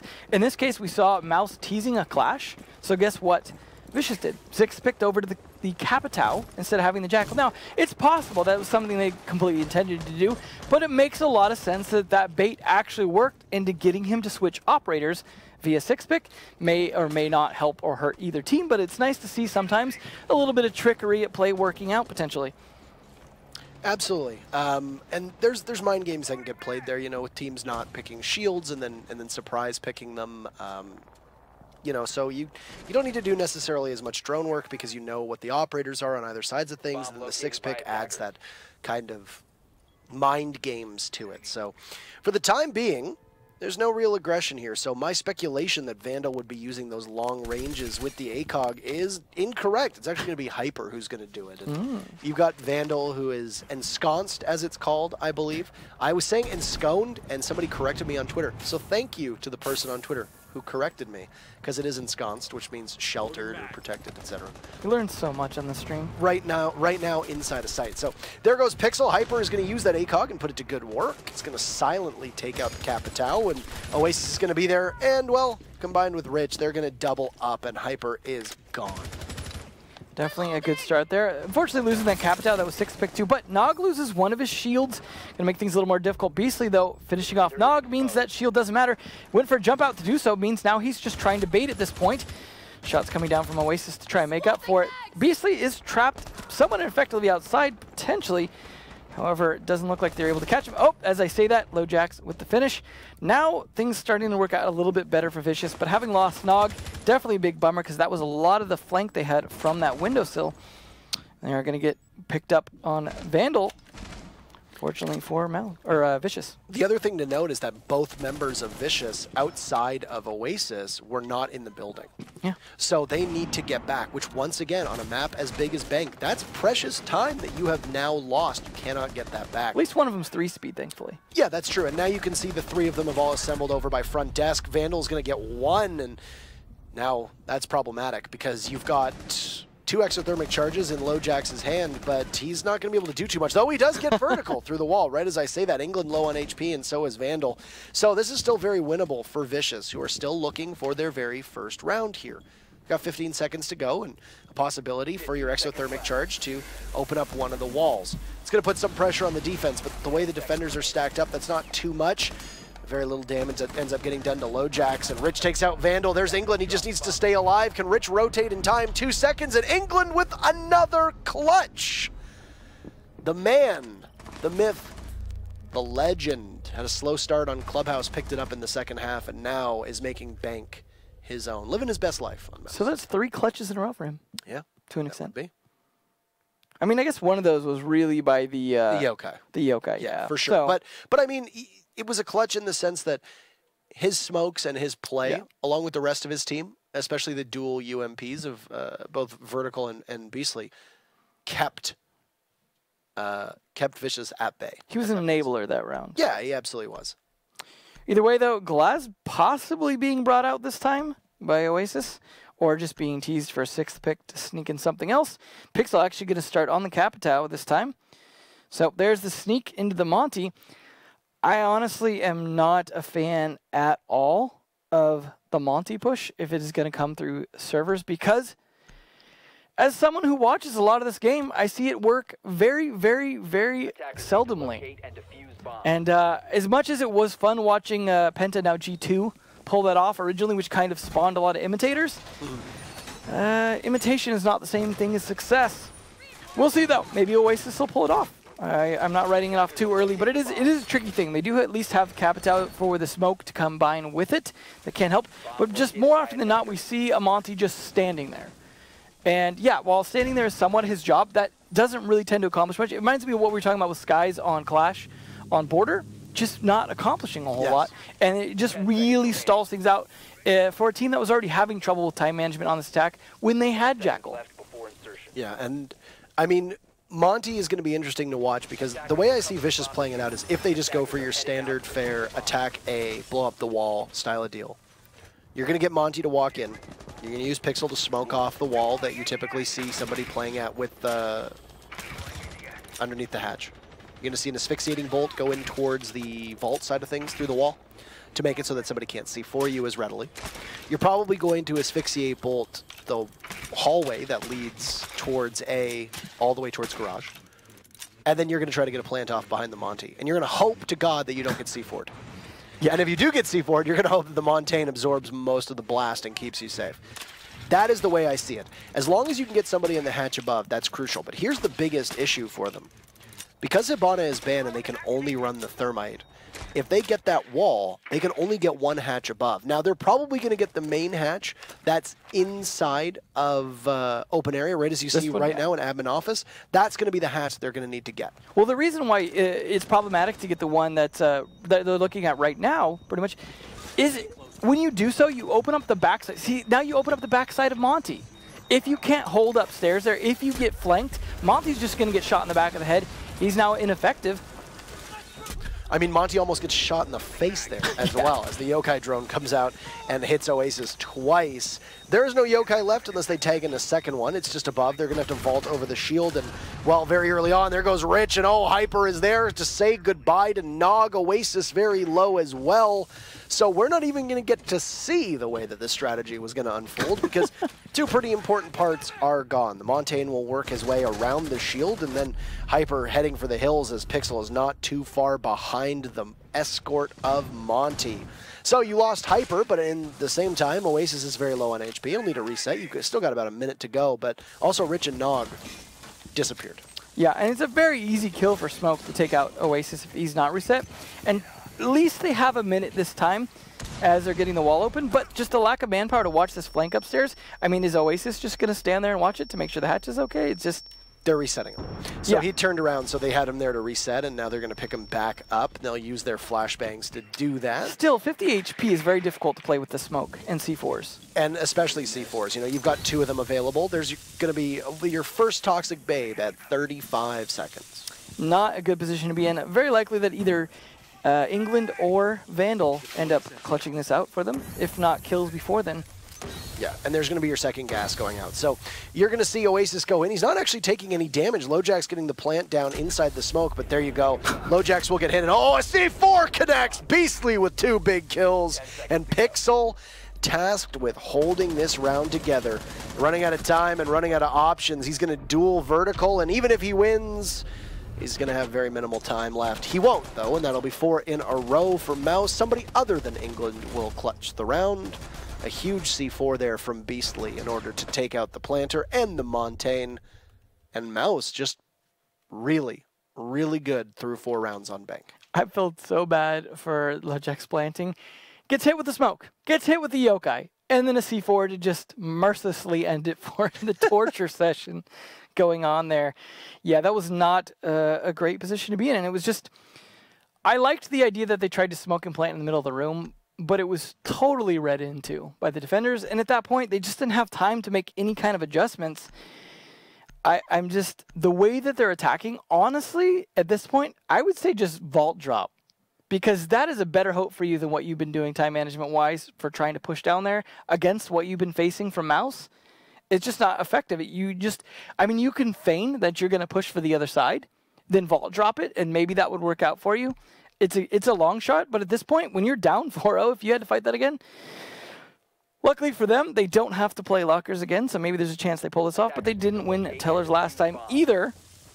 So far, all of them, all the bomb sites working out, open area, completely unnecessary for Mouse to play. Not looking good for Vicious. I mean, they're definitely not playing terrible kill-wise if you look at the kills there. It's just time that's killing them. That's why you're seeing, like, the scores aren't that far off. You know, frag here, there, maybe 2. But out of 4 rounds difference, like, it's just, you can get all the impactless kills you want, but if, you know, England wins in the end, or you just end up lacking time. I mean, you also have to, you can't just continue, I mean, we can't just continuously give credit to the good plays of the clutches when need be. A big part of why these clutches are happening is time. That's it. Yeah. The fact that you are so low on time and you just need to rush into the site, for the fact that you will lose if you don't, is what plays into this. And I mean, a lot of people will see clutch players and it's very difficult to discern why they clutched. Why do players consistently clutch? Well, if a team sets you up so that you have an opportunity to kill the last 2 players left, both of whom need to come through the same door, and you have a shotgun in your hand, and they push you at separate times, you're probably going to clutch. If you're a smoke player, that's more often than not, you're being set up for that. And, I mean, your smoke is usually going to be one of the last operators alive. Up there with an Echo, up there with a Maestro, and that's why we do see these operators clutch so much. But, man, poor Rich. Mouse has just been all over the place, and Pixel won't get in either. 2 members of Vicious will bite the dust off of Mouse's roam, and this is what I said before we even launched into Bank. You live and you die off the roam for so many of these teams, and that's 2 kills for Mouse that will blow this round wide open. Yeah, unfortunately, the Jackal, not going to be something that's going to be effective for them. They don't play it. Then they just end up dying anyways on that player. The Ying play, not the play. Now, completely blinded Oasis will lose that fight to Beastly, and Nog, hopeless right now. Wall being blown open, they know they've got him pinned down. He'll have to fight his way out. Doesn't even get a single kill. That's a flawless round for Mouse, and a flawless half for Mouse. They have rebounded quite well, and look at this. Good old Paul just dropping through the hatch in the old Assassin's Creed, as they call it. He'll take him out. That's 5-0. Mouse on match point. They're only going to need 1 round here in order to push us towards border. Something tells me that that's likely to happen. And this is a 3 map as well from the way things are going so far. We'll see it start on lockers, but we will see a Capito and a Jackal. No need to choose between the 2 for Mouse, unless they, of course, 6-pick. But we're going to see somewhat conventional utility coming out from Vicious, but they're going to go without the Pulse, instead bringing a Legion and an Ella. Got to imagine the Ella is for the server stairs. That's more conventionally how it's played. I mean, you can play in some ways a Legion there as well, I suppose. Vertical's actually going to sneak on the glass, though, teasing the Fink. I don't know if anyone was going to believe that, but you never know. Vertical plays some crazy ops, so entirely possible, but a sneaky 6-pick from Oasis as well. With how fast Mouse has been playing this on defense, I don't think a Fink is that outside the norm. I think it's perfectly possible that Vicious would see that and think, yeah, absolutely, we can definitely understand why they'd bring a Fink. You know, not only that, but she also has grenades now, and a lot of people forget that. Yeah. But if you look at Mouse's lineup, they have no frag grenades available to them. Yeah. Don't be deceived. You know, IQ does not have them anymore. Finka does. Different yellow operator. 3 of those operators used to have them. Capital, IQ, and Thermite have all had them taken away. It's been a rotation, to say the least. Team tragedy over here. Yeah, so the Blackbeard didn't really do all that much for Vicious whatsoever, as Nog, like I said, it's the break glass in case of emergency. Well, there was an emergency on that particular half, and there is still very much an emergency for fans of Vicious as they sit now only 1 possible round away from going to border. And once again, this just plays into the map prioritization. Elephant Gang on Coastline to start off the day won 6-2. Why? They were more comfortable on it. Consulate, Obey, they won 6-3. Why? Because they were more comfortable on it. And that's really the way it comes down to it. And same with Border. And I think that with the amount of practice that teams such as Obey and Mouse have on Border, it's going to give a pretty big advantage in favor of Mouse, I would say. Yeah, and you certainly think so in theory. I definitely don't think I would have expected Clubhouse to go the way it did as well. But yeah, I mean, unfortunately for Vicious, so far things are leaning fairly heavily towards Mouse. But who knows, Vicious could have a big rally, most likely not on this map, but maybe on Border. Beastly gonna, I like he's a Jackal, but still manually droning everything. Make sure to don't face check the footprints. It's nice that he got the range buff on his Inox not too long ago. That's definitely been a big help as well. And of course, Hyper looking for any kind of gadgets. Of course, now that they have the Valkyrie in play here, looking to see if he can find any of those to eliminate those cams early and make it so that no extra advantage for Rich in this fight.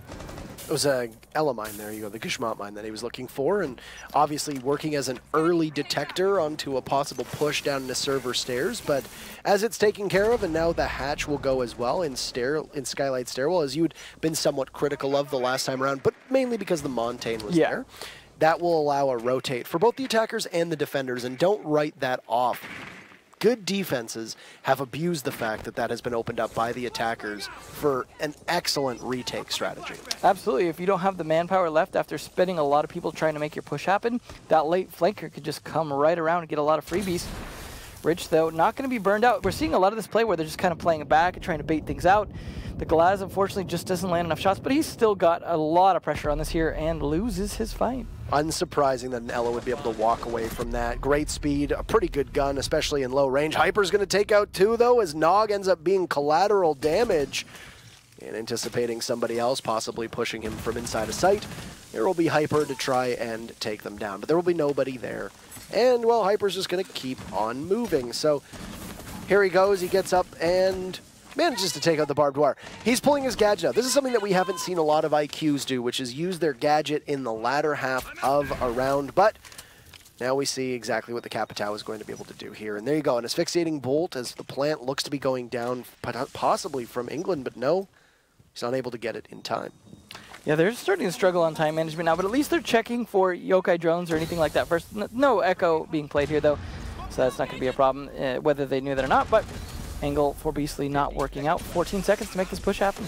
Hyper just sprints right in. He's got both kills so far. Oasis takes one down. Hyper will not be able to secure the kill. Beastly will. Hyper dances with Oasis, and they will lose that tussle. Oh, but here's Beastly. He just needs one more.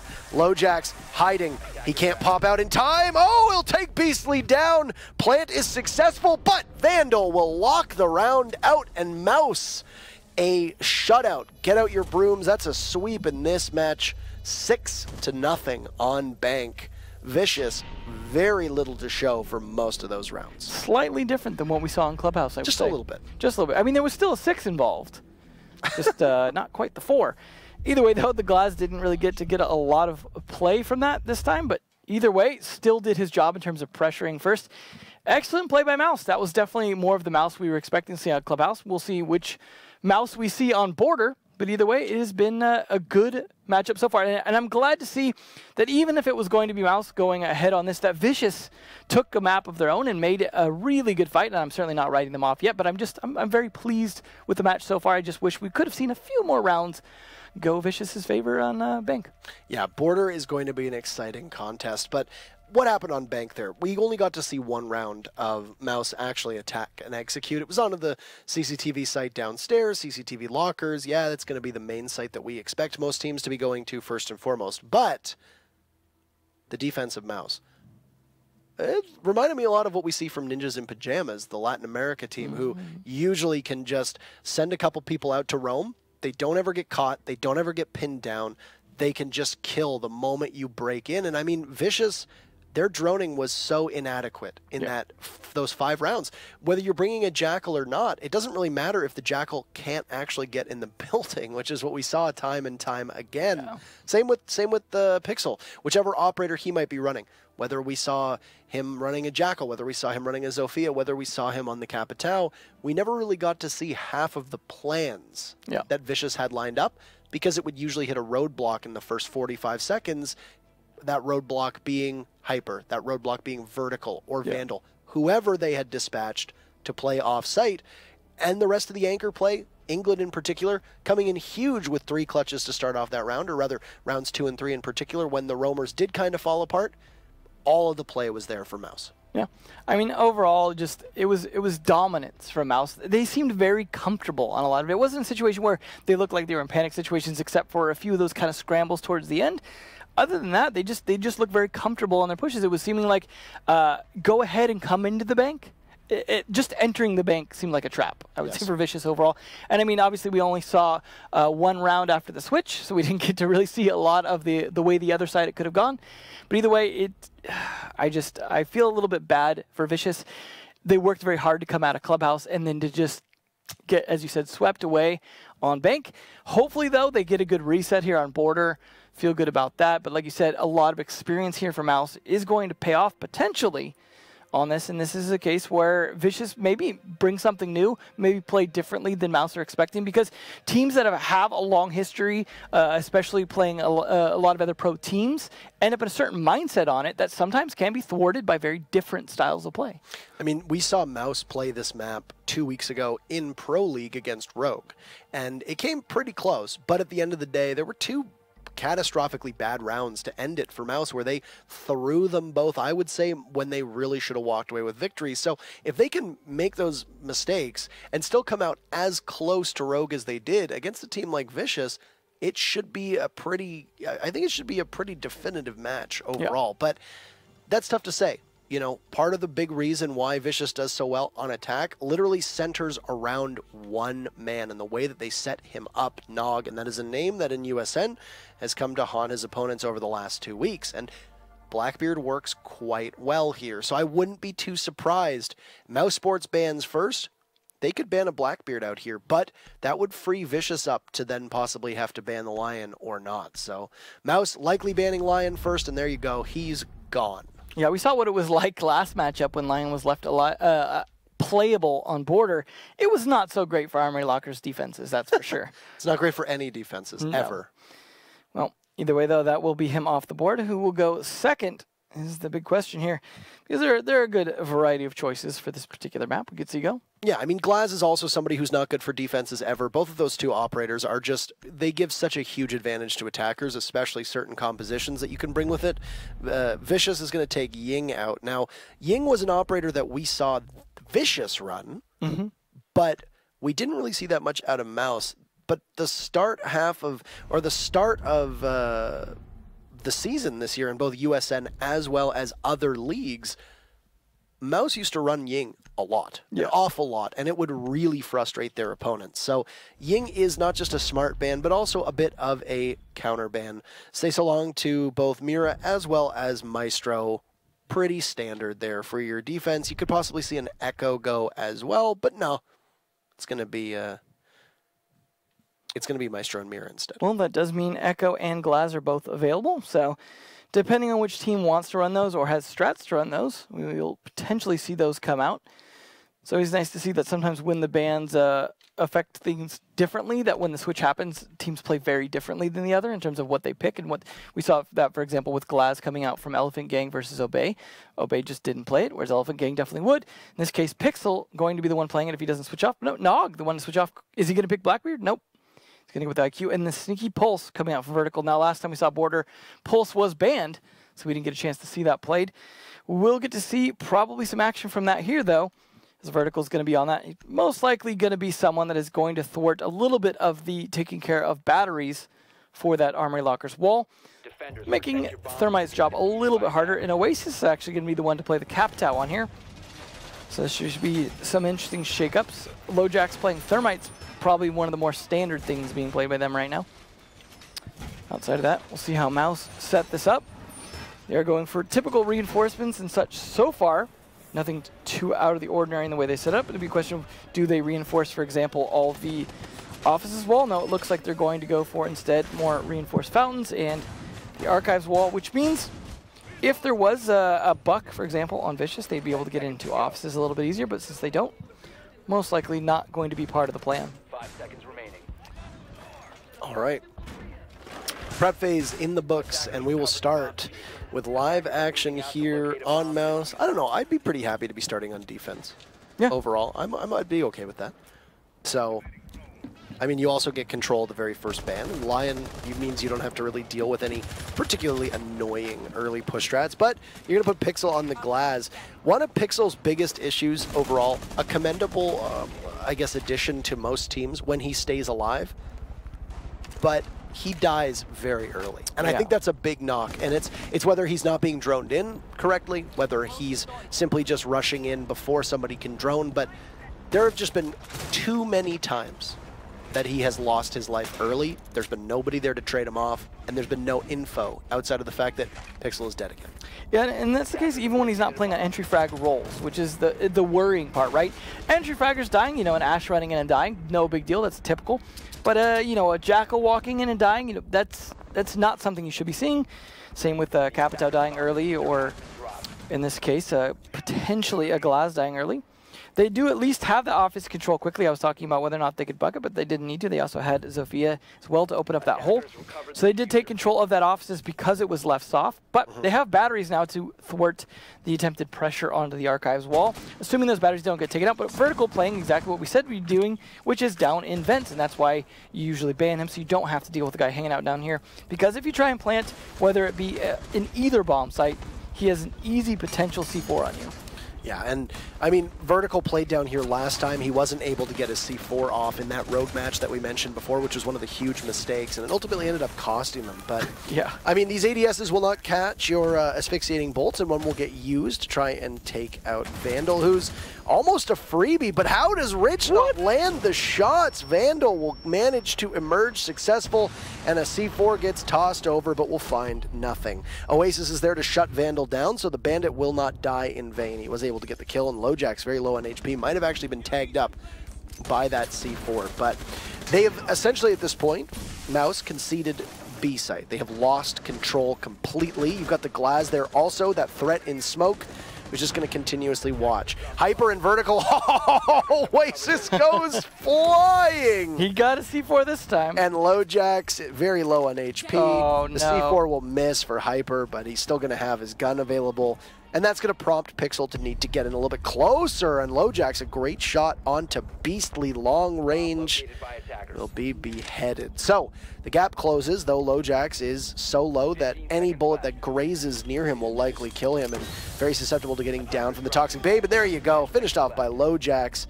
Can the Glaz be able to outduel 3 members? He comes through the smoke, and England is there. Sees him, gets pinged by the Valkyrie camera, and that's technically 7 rounds in a row for Mouse.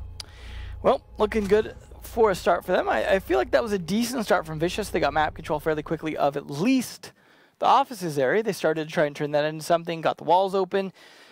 It was a commendable start.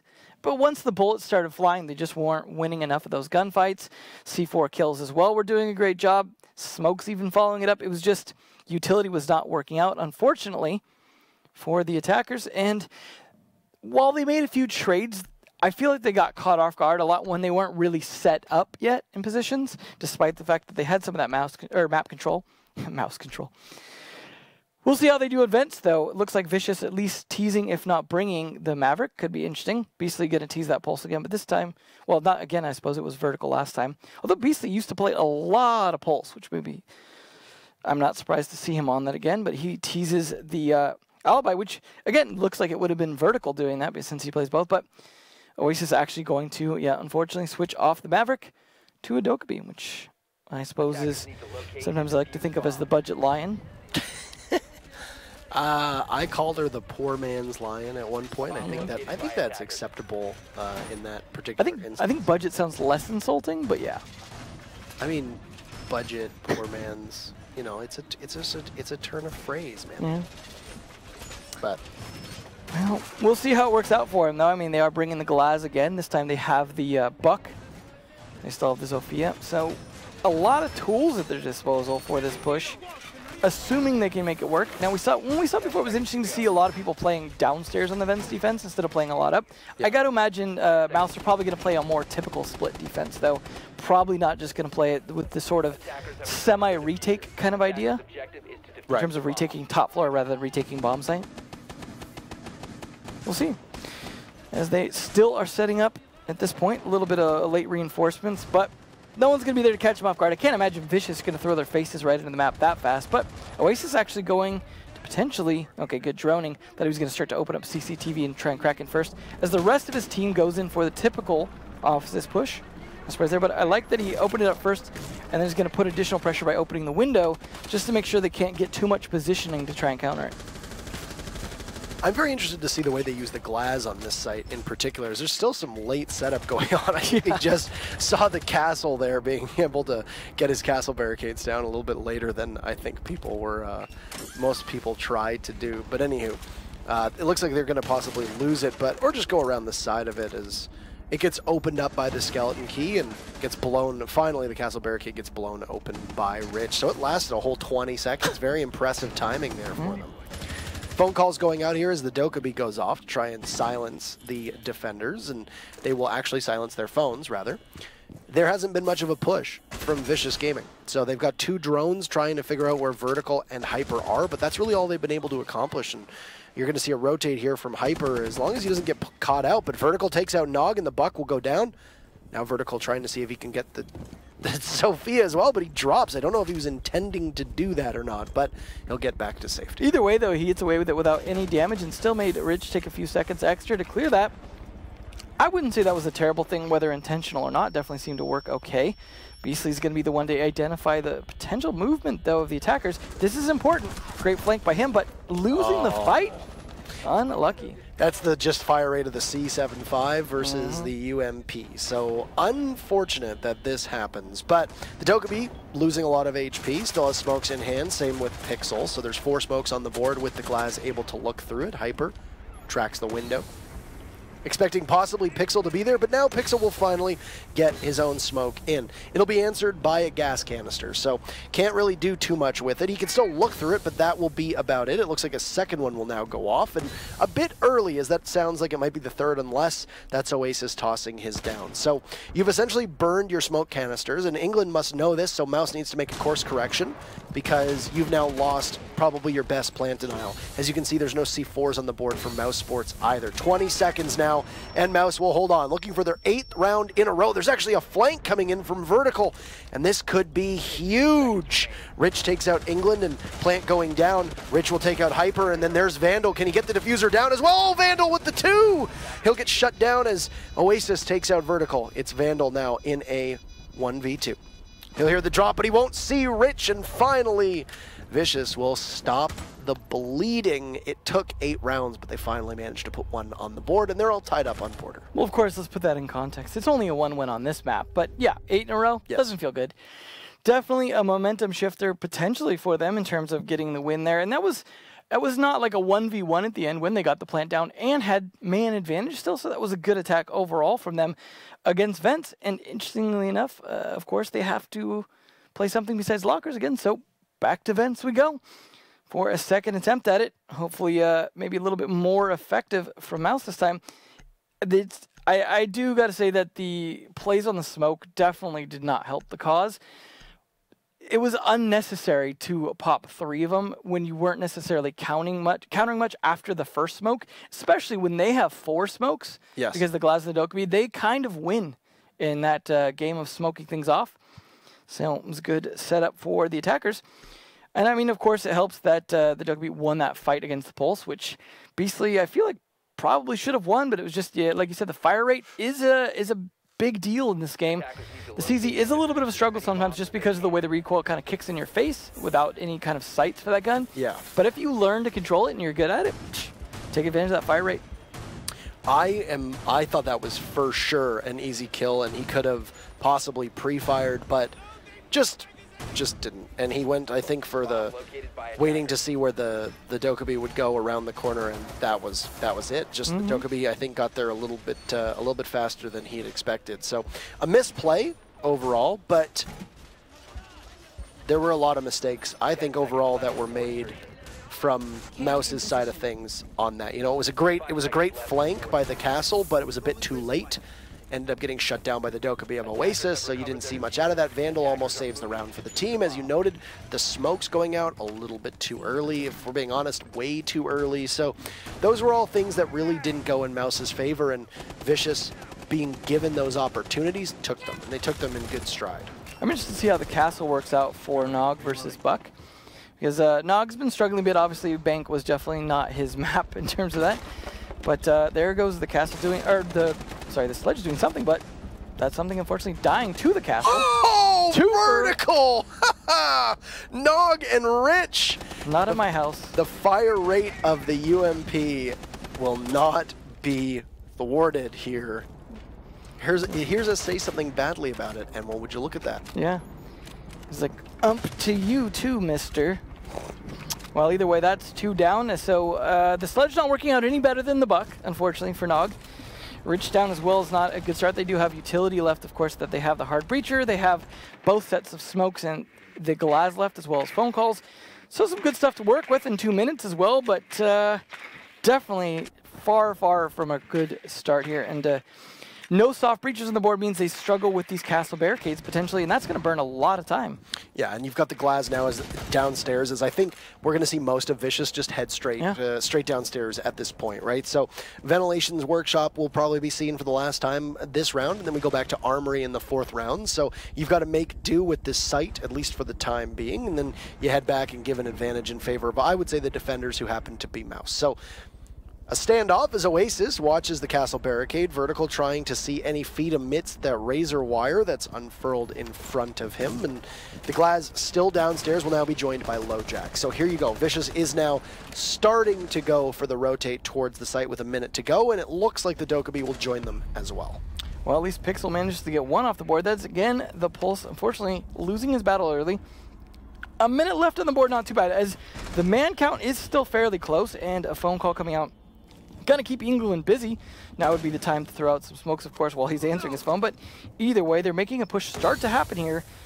And unfortunately, the timing just not in Pixel's favor. No, not at all. And around the corner, they're going to try to deal with Hyper. And what can he possibly do? Downstairs as well, inside of the bathroom. There you go. Say goodbye to Vandal. Eliminated. And Hyper's going to need to go for the rotate now, if anything else. He's still upstairs. Same with the castle. So that's going to leave just England down against the rising tides. Vicious Gaming, they've only got 15 seconds.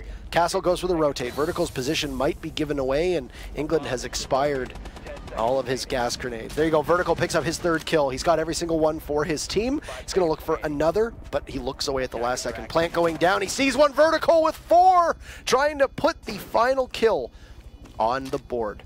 Is he going to secure every single one? Around the corner, here comes Vertical. You can hear the carbine as Hyper walks in. The Glaz holding an angle. Glaz very low, but Hyper will deny him it. And just a little bit of anger there as Vertical shoots the ADS, knowing that he wanted every single one of these. There's no amount of let's get these bread tweets that Hyper can like or Vertical can like in order to secure every kill. But Mouse, more importantly, will get their second round and regain the lead as we once again can go back upstairs to Armory, Lockers, and Archives. Gotta imagine that's where we're gonna go here. I say a valiant effort, though. They definitely got down to the wire there. Unfortunately, Pixel left alone. But getting the plant down in the situation that they were definitely worked out to an extent. And just at that point, just not a whole lot you can do as the Glaz. You can take 1v1s very well as Glaz, but a 2v1 is actually very difficult to do because, of course, by definition of the way you play him, you're going to be very tunnel visioned, which does not bode well in 2v2s, especially when they're coming from a flank angle. Vertical, potentially teasing the clash again, although we did, as we mentioned earlier, see some clash play. But no, he's going to take over the Pulse, saying, Beastly, you done it twice, you died doing it twice. I'll take that back. I got this. As he was very successful with it the first round, with that C4 and everything, so makes sense. Although, to be fair, that was a different bomb site. We talked about that before, how whenever it was vents, for example, we would see skies on smoke instead of Bosco. So teams do have different strats for different bomb sites that will cause them to rotate off. But sometimes, I know we sometimes harp on, like, why is that guy playing that or why is that guy playing that? Sometimes it's just, well, that guy is much better at that role more often than not. And it's a surprise when it's a switch just because I know you have different ways you want to play, but sometimes the strength of the operator, especially when things are just going into chaos at the end, can really make a difference. So the last time we saw Vicious play on this matchup happened to be USN last week against Hyper, and it ended up being a 6-0. So this is a very big change of pace from what we saw. Now, obviously, this is not going to be a 6-0 for any team, but Mouse on defense have looked great. They've looked much better than I think we expected. And the thing is that when Vicious played it last week, they started on defense. They won every single one of their defensive rounds and only won one attacking round. So there could be something laying in here about the fact that, okay, maybe they're just really good on defense. That could be something to watch out for. So if you're mousesports and you subscribe to that theory, you need to win every single defensive round you can get because it might be more difficult when you switch over. And I think we can say the same about Bank. Mouse just looked so good on defense. If there had been more attacking rounds for Vicious, could have ended up being a totally different scoreline. But Vertical eliminates Nog right off the hop, and there's a double for Rich as he gets Vertical and Hyper, and there will be entry denied from downstairs. Quite a bit of action that happens off-site, but Vertical taking down the Zofia, but you lose your Pulse and your Valkyrie. 2 sets of C4s, your only 2 sets of C4s gone. And all your intel. And all your intel. You still got black eyes left, but you don't have the live ping of the heartbeat that you get from Vertical. So, I mean, despite him playing a little more effectively than Beastly, he still did get 1 kill, though, which is definitely more than I would say Beastly was able to accomplish on it, although, like I said, different bomb sites. But Rich could be the one to pull out the sledge this time. Nog, unfortunately, again, one of the first kills, and I think that's definitely making this a struggle for Vicious as they're losing Nog fairly, or maybe he should just go back on Blackbeard, as it seemed to be working out. I mean, that was not the only operator he was good on, but it was certainly a strong one for him. And this is a map that does suit Blackbeard, especially Armory Lockers, that nothing terribly different has changed to make that not the case. I don't think we've even seen him on Blackbeard so far in this match, which is very confusing. So, anywho, Oasis will be greeted by a C4, but no, it doesn't. It might not go off in time as Rich picks up his 3rd kill, and that could have just saved his team if that C4 did not detonate. So, your set of C4, I did not expect Vandal to be running that. Typically would have barbed, but no. He ran the explosive as well. Beastly, knowing that the plant is going down as they've lost complete control, will likely go for a rotate here, but England will miss it. Oh no! TJ sees the planter of LoJax, but will let the Thermite go away. Oasis shuts down Beastly on the flank, and England in a 1v4 will have to see what he can put together as a clutch master. He'll take out Rich, but it's Pixel there to have his teammates back, and we will be all tied up yet again.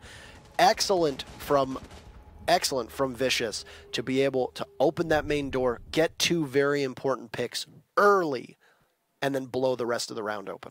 I mean, they looked fairly strong the first time they tried to attack from the Office's side. Things just started to fall apart. For example, when they couldn't win the fight against the Bandit to start with, getting the kill on it with the C4, or not the C4, but the grenade, a little bit safer than peeking him from the doorway and Fountain this time.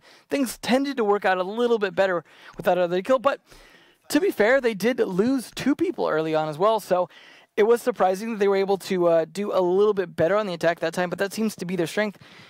I got to imagine, though, this is where Mouse start to predict, okay, well, they've only attacked from Offices twice. They're very likely to attack from Offices side again.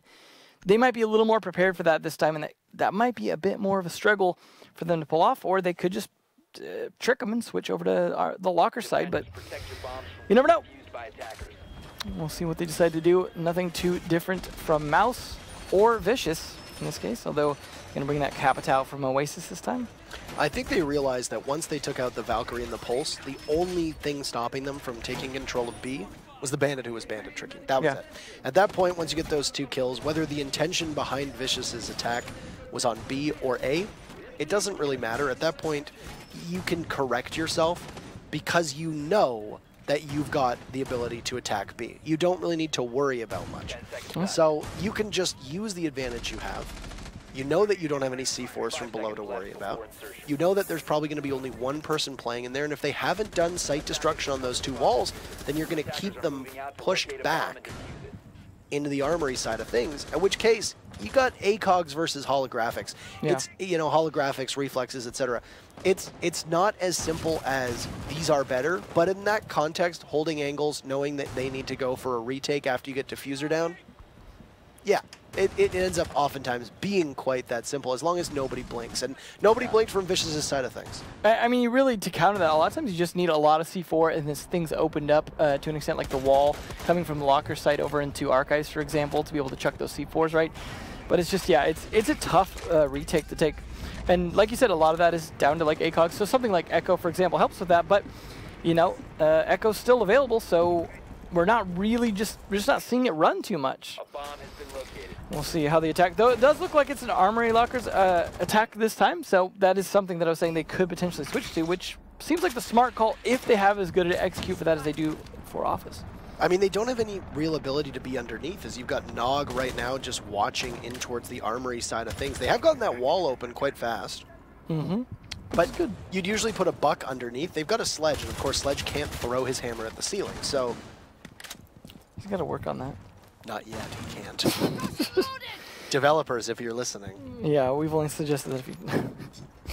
Well, either way, though, they've got good control, and surprisingly not really being contested much at all, yet nothing really happening too much. As I say that, though, Hyper takes down Rich, but they've got the Glaz, they just need the smoke. Where's Oasis to start to crack things open, or someone to take out Vertical, preferably first? There you go. A smoke is going to come out either from the Capitao or from the Glaz, and you've got Asphyxiating Bolt, the sound going off, plant going down by half wall, and there you see a C4 go off, and no, LoJax will be stopped in his tracks. The Capitao is in sight, Diffuser is down, great tracing from Vandal, eliminates him, Nog still alive. Both he and Pixel will get in on the action, but that will be it for Pixel.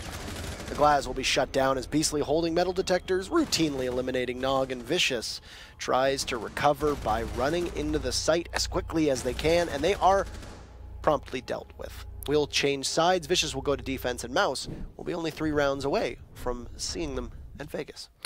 Well, let's hope for Vicious's sake that defense side, as you said, might be a little more favored for them because, well, it seemed to work out fairly well for the Mouse guys. I mean, coming out 3 out of that. Just events seem to be a bit more of a struggle for them. Although, you know, I guess they lost each once, so there's that. They are going to start, of course, on Armory Lockers Archives as well for their go at it. May or may not stick on that Vigil. Sometimes you want to hide that. Sometimes you don't care. It does make them have to clear a lot more effectively. So sometimes even just bringing it can kind of throw them in a situation where we got to drone a lot more effectively because we can't necessarily drone him out directly unless we catch him when he's off. It's hard to push downstairs. But none of that matters because these 6 picks over to the Clash. So let's hope he was watching Skies earlier. Sees, you know, maybe I can one-up that. We'll see. Depends on how he wants to play it. There's a lot of ways you can play that operator. Just depends on, more often than not, good teamwork to really make the dream work, as they say. I mean, to be fair, they do say a lot of things. Yeah.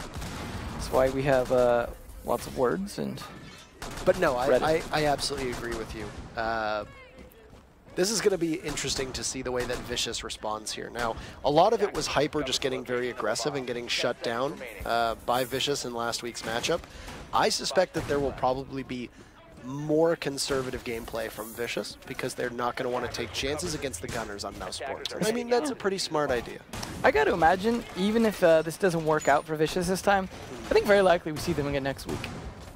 Just the way that you guys have been putting in the effort, putting in the time. Yeah, I mean, there's a number of teams that I'm surprised, you know, we haven't seen again. Disrupt really hasn't come back. I imagine that Hyper is probably going to make a comeback. I believe Disrupt's looking for a 5th right now. It could be, yeah. Because of a gotcha going over to Coach EG. Well, they also have Evil Waffle, right? Who's Canadian, so he can't compete. So yep. That's definitely something that that's definitely something definitely to consider. So, I mean, but yeah, Disrupt we haven't really seen in here. They did lose Gotcha to EG, as you noted. They have Evil Waffle on the roster, but we'll probably see Elephant Gang again. We'll probably see Vicious Gaming again. All these teams that have been runners-up, I would imagine, will likely give another crack. I think that's been one of my favorite things about the way the system works, is the kind of who's going to really keep trying at it.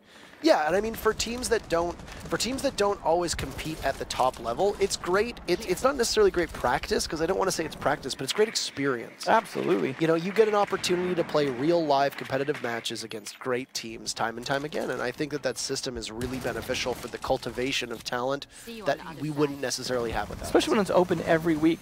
Yeah, and I mean, you play qualifiers. That's how it works. So, there you go. Every single round of the XKROs from England will be used. There's no Thermite ban, so once again, this is a stylistic choice. You could have seen the Thermite come out here, but they've opened up Armory Wall, and very similar to what we saw at a Mouse, most of Vicious have fallen off of the Armory side of things, heading towards small office metal detectors and over by Archives. I wonder if they can even get through that hole. Looks like a little bit of a tight fit. You got to be good with those XKROs to get them perfectly, but I mean, there's a good chance it could still go through. Could upset the Clash a little bit with Sabuk from below, but unfortunately for him, the timing is not there. He needs someone to be pinging for him to get the calls out at the right time. Great play against the Clash, though. England showing how it's done with the melee. Unfortunately, in the meantime, though, there goes Vandal on the buck. So one of each, 4v4, 51 seconds left to make this happen. One thing that Vandal did before he got dispatched, England will pick up his second kill, this time onto Nog, so the smoke is down. One of the things that Vandal did was by tearing up a lot of that floor, that's going to be persistent annoyance for the defenders. That floor will never heal itself until the next round. It will be permanently destroyed. So never heal. Even though you lose the Buck, you still have to be wary of somebody inheriting that role that Buck was playing downstairs. Good plant coverage going down as England gets the diffuser off quite successfully. Vertical picks up a double kill, and Lojax is the only one from Vicious Gaming with any chance, and he's going to get pre-fired from 2 separate angles, and Beastly will join the fun. 2 kills for Vertical, 2 kills for England, and 1 for Beastly will be a 4-2 advantage in favor of Mouse as they take their first attacking round upstairs onto Armory. Well, not a good start for Vicious. However, it's just the start, but it may be a short run here as we may only have 2 more rounds left if Mouse is able to continue some of this dominance here, they are going to be bringing out that Echo this time to try that. But Vertical's going to bring out the Galaz. If he sticks on it, and the Galaz Capitao combo, as we know, fairly problematic thing to deal with at times, even if you bring Jaeger, because all you're going to be stopping at most with those ADSs, more often than not, is just going to be Galaz and Smokes. But as I say that, of course, going to sneak over to IQ instead, and then Oasis sneaking over to Valkyrie. So people trying to bring out some sneaky tricks here. Capitao still going to be useful, though, either way, but now they're going to have some idea. Because they saw the Echo there, now they can find out where that yokai is going to be. So whether that was counter pick or not, it's definitely going to help. Not to mention, unfortunately for Oasis, he also picked into another role that is going to play into the hands of Vertical. So well played by Mouse in sneaking that in there. We'll see how things shake down, though, as this is their second attempt. The first one, I would say, didn't go the worst. I mean, that was not the worst possible flow for that round, but overall, it just, when push came to shove, they just weren't there for it, unfortunately. It was just good control from Mouse in terms of getting that, as you said, the plant coverage down, and nothing really to push back against that.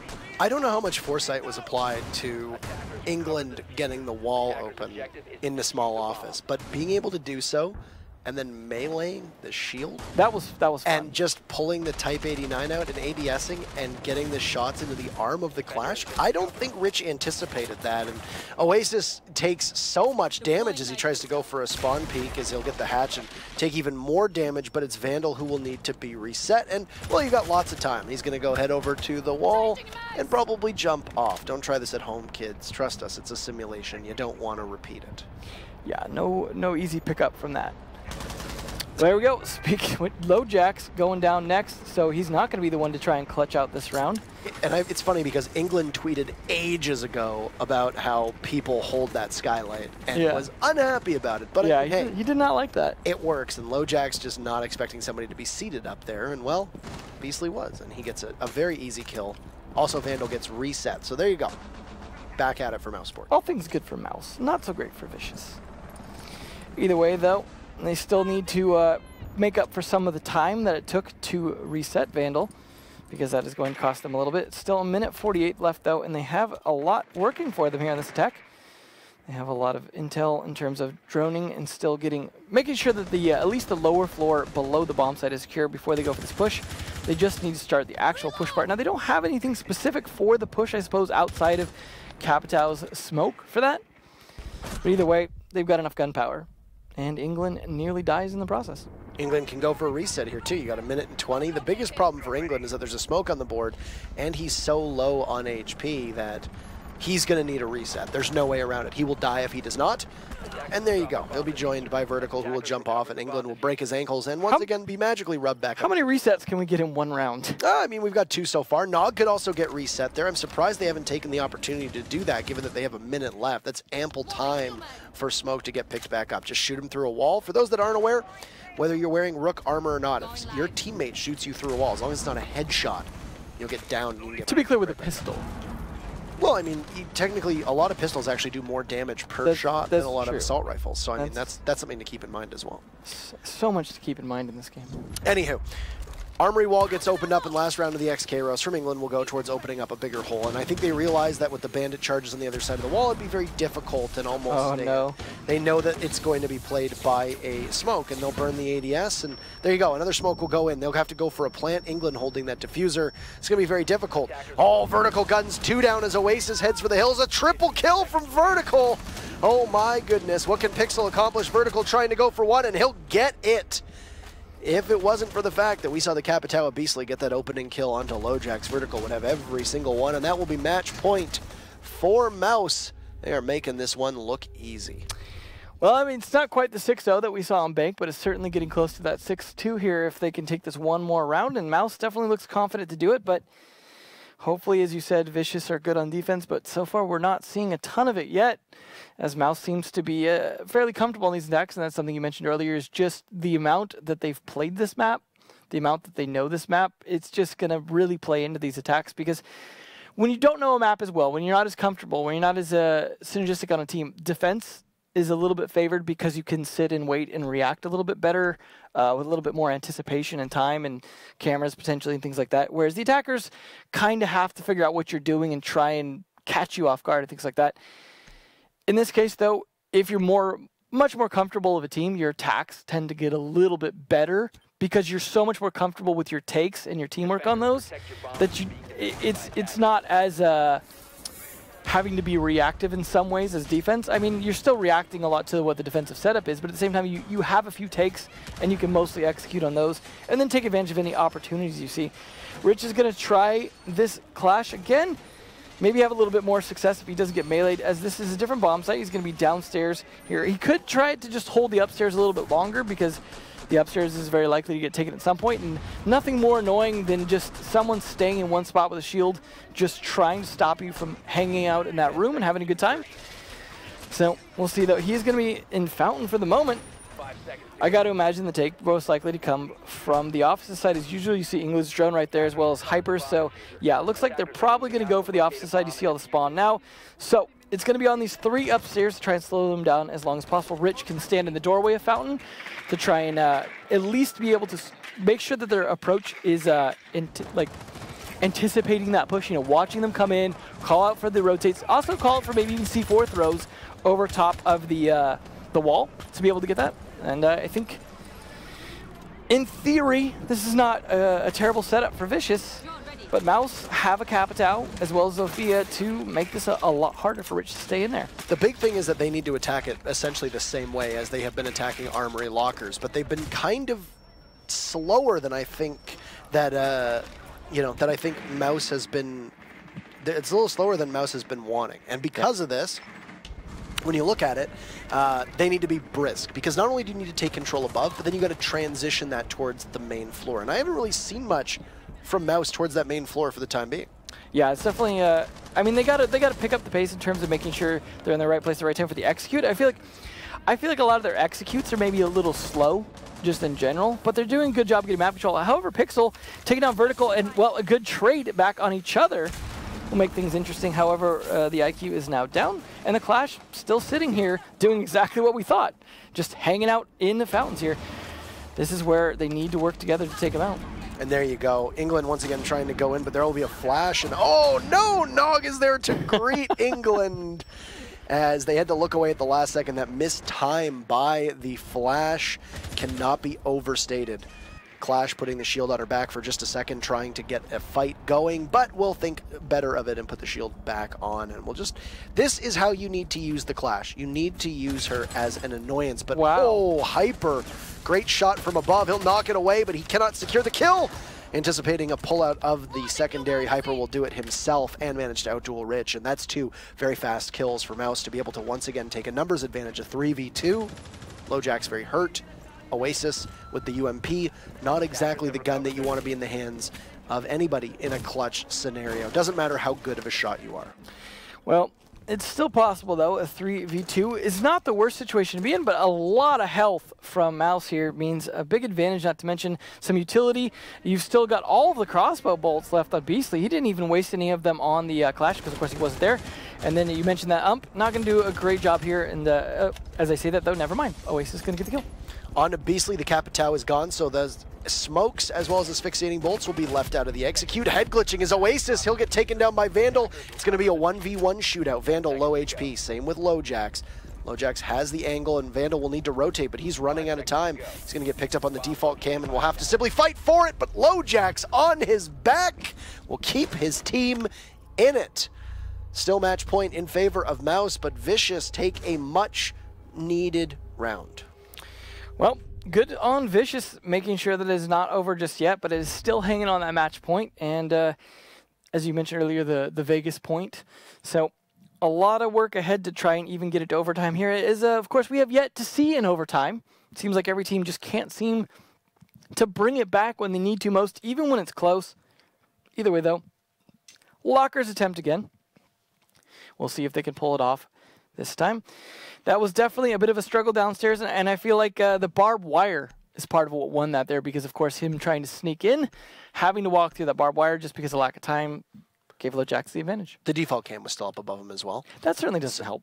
Yeah, that really doesn't. You could see it was red and flashing, so they knew it was likely going to push through that angle. I think 4 dead people is enough to watch that cam. I think there's enough bodies, definitely, they're committed to it. So that was a round Vicious needed to win. Definitely get it. But now here's the biggest problem. They have not won Arm Race. They have to go back up top to a site that they haven't won with the match on the line still, unless they opt to go somewhere else. But no, I don't think a team such as Vicious has a robust enough customs nor bathroom defense to stop Mouse. And right now, it's just been Mouse doing so well. Yeah, it's going to be hard to be able to do something so different this round that works. I mean, Mouse might do something different as well, to be fair. They might go for a different approach. They might try and take offices instead, as we saw, for example, a switch before. In the previous matchup, just Obey, I believe it was, trying to switch up the way they were attacking it. But I don't know if you really need to if you're Mouse at this point. You still could continue to push that way, although the Buck can work it either way, especially if they leave those walls soft in the offices side. But I got to imagine he's going to be used to try and help get that wall open. In this case, though, they actually picked off of the Bandit. Pixel instead going for the Pulse means they don't really have anything to deny that wall getting open, which means Mouse get more time on attack if they read into that. I mean, they brought the Buck anyways, so he can still open up the floor. That can make sure that they can't hide behind half wall as well, which definitely makes things a little trickier because you definitely don't want to have to spend a lot of time clearing that, although they have capped out to help with that. So if Mouse want to play for a faster attack, I think they can this round. Oh, absolutely. And I mean, like I said, Mouse were not always the fastest at pulling off the execute on the Armory side of things. We haven't really seen a lot out of them for an office take. It's been Armory both times, so I wouldn't be too surprised here to see a possible Armory or an office take. But standing in their way is going to be Rich, and Oasis gets beastly as he does the running man, and now Valkyrie's going to look for another all the way towards the top east stairs, but there's nobody home. Lojax could go for a run out here if there's no claymores. He's prone into the window. And there was one set up by Sophia earlier, though. And probably still there. England is not that far. He's going to throw in a bunch of flashbangs. And England is just feast as he's held to the fire. It's going to be a big kill for Lojax. And Mouse really letting this one get away from them. The Jaeger's going to take a lot of damage. Actually, very minimal damage, mind you. Rich has been reset. I'm surprised that grenade didn't do more towards the Jaeger, but Hyper is still here to possibly get another kill. He sees the Echo, and he just snaps right down onto Rich. Though, Oasis making his home inside of CCTV. That's the Valkyrie getting one. Hyper picks up his third kill, and he is on fire in this round. Oasis very low, and Hyper and Vandal will need to be the two for Mouse if they want to win this. Well, definitely possible still. I could see Oasis pulling this back just because he's had some good plays. But Pixel, as you mentioned earlier, been struggling quite a bit. Might not be able to pull this out, but there's the two Intel ops, and they're going to have the ability to have C4s on both of them, assuming they haven't already used them, as well as the ability to somewhat anticipate where that push is coming from. Not that you don't know at this point, it's already offices. They're going to push in, though, and this is going to be a little unidirectional. This is where C4s can come into their own, and if they can pull off a flank here, could catch them in a nice crossfire. You'd heard earlier that Pixel had used his C4. Oasis still has his. So there is one C4 available, and it's really going to fall onto Oasis, and he's got to persevere. That's essentially the biggest thing. He's very low on HP. He's possibly one gun going to be there and able to take him out, but no. One shot from a gun. Hyper falls. Oasis is there, and oh no! Vandal can't land his shots. Pixel jumps in, and Vicious now with two. Mouse throwing this away. Not anywhere near as coordinated as we'd seen before. Certainly creeping towards that overtime. And that's something we saw as well that I mentioned before when they switched up finally to attacking from offices. Didn't work so good despite all the successes on attacking on the locker side. Sometimes if it ain't broke, you just don't want to fix it. But customs coming out here should be interesting. We're talking about bringing out other sites and having to do things differently. They had to have a third bomb site. In this case, customs is going to be it, which I mentioned earlier seems to be working out better for teams than it used to. Despite not having the mirror, that used to be kind of the key part of it, was being able to hold the mirrors onto the hallway from that kind of corner inside the CCTV, and a lot of the importance on the CCTV hold still rings true. Rich is going to bring that clash again. I think he played it fairly effectively before, despite eventually losing the fight, just being slightly outplayed, but you saw how much work he did with it. If he could do anywhere near as much work here, maybe to help with CCTV, or even if he was able to do it on Fountains again, that could be a big difference in them being able to potentially hold this out all the way to overtime. Well, we'll see, though, if that's going to be the case. There you are, setting up downstairs. in terms of a lot of utility down here. But they could just go ahead and open that wall with a Hibana. I mean, a lot of teams run a Thermite and will use that to open up the passport wall in there. But with the Hibana, you could still do that, but maybe not as likely. They might go for an approach, say, push from the jail side, sneak around from a flank from Tellers even. There's a few different ways you can push it, but of course, still a lot depends on that top-down control from CCTV. Yeah, you're going to need to wrestle control of CCTV away, ASAP. And that's something that I would have said Mouse were proficient at in the earlier half of this attack, but it seems to have fallen off a little bit.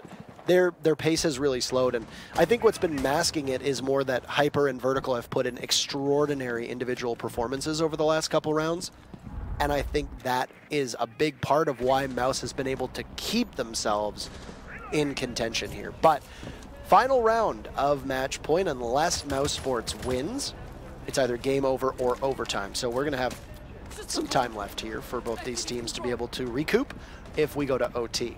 Keep in mind that mousesports is trying for their third attempt to get a land spot. They have come within striking distance every time. They fell to Noble the first time and then Cloud9 the second. And could Vicious also be a list added to that list? Well, to be fair, that means so far Vicious have failed less times in that sense. Very accurate. if you want to spin it in Vicious's favor. So Mouse doing drone work to find CCTV. They know that the Clash is being played inside of Armory, but you've got a couple punch holes in the wall, obviously created so the Clash can see through those. Yeah, that's a nice sneaky trick. Not to mention, I believe the electricity of the taser can also go through those. In theory, which can tase them when they're outside of that, and there's not a ton they can do about that. Vertical, though, with the first kill, is going to take that Rich out, so no more Clash means a lot easier to walk around. Unfortunately, Vandal just barely missing the head he was going for. They have CCTV control, though, and this is very, very bad for Vicious. And, I mean, for Vandal, that was a free kill that he got rotating under the hatch, and he just narrowly misses it. So unfortunate timing for him, as that could have been able to give his team an even greater advantage. CCTV went quite quickly in favor of Mouse, then they also took out the Clash from above. You can see here the spread of how things are working. England very, very close to taking out Pixel, and if he can push Pixel, then Pixel can possibly get spotted from above, but it's a double up from Vicious. Both Pixel and Nog eliminating Vandal and Hyper. England goes down, and Vicious is in excellent position to push us towards overtime. He'll need to rely on Beastly to do some work, and he'll start with Nog.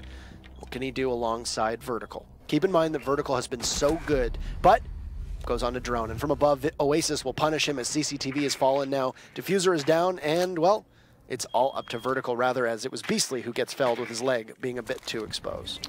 Unfortunately, Vertical, the only reason he's still left alive at this point is because he was outside. Luckily, at least he was close to the Diffuser, but good luck getting through that castle barricade without anything to do so. You're going to be very predictable, unfortunately, just barely escaping the flank behind him. At least this wall open here, but I think they know you're going to come this way, and good night, Vertical.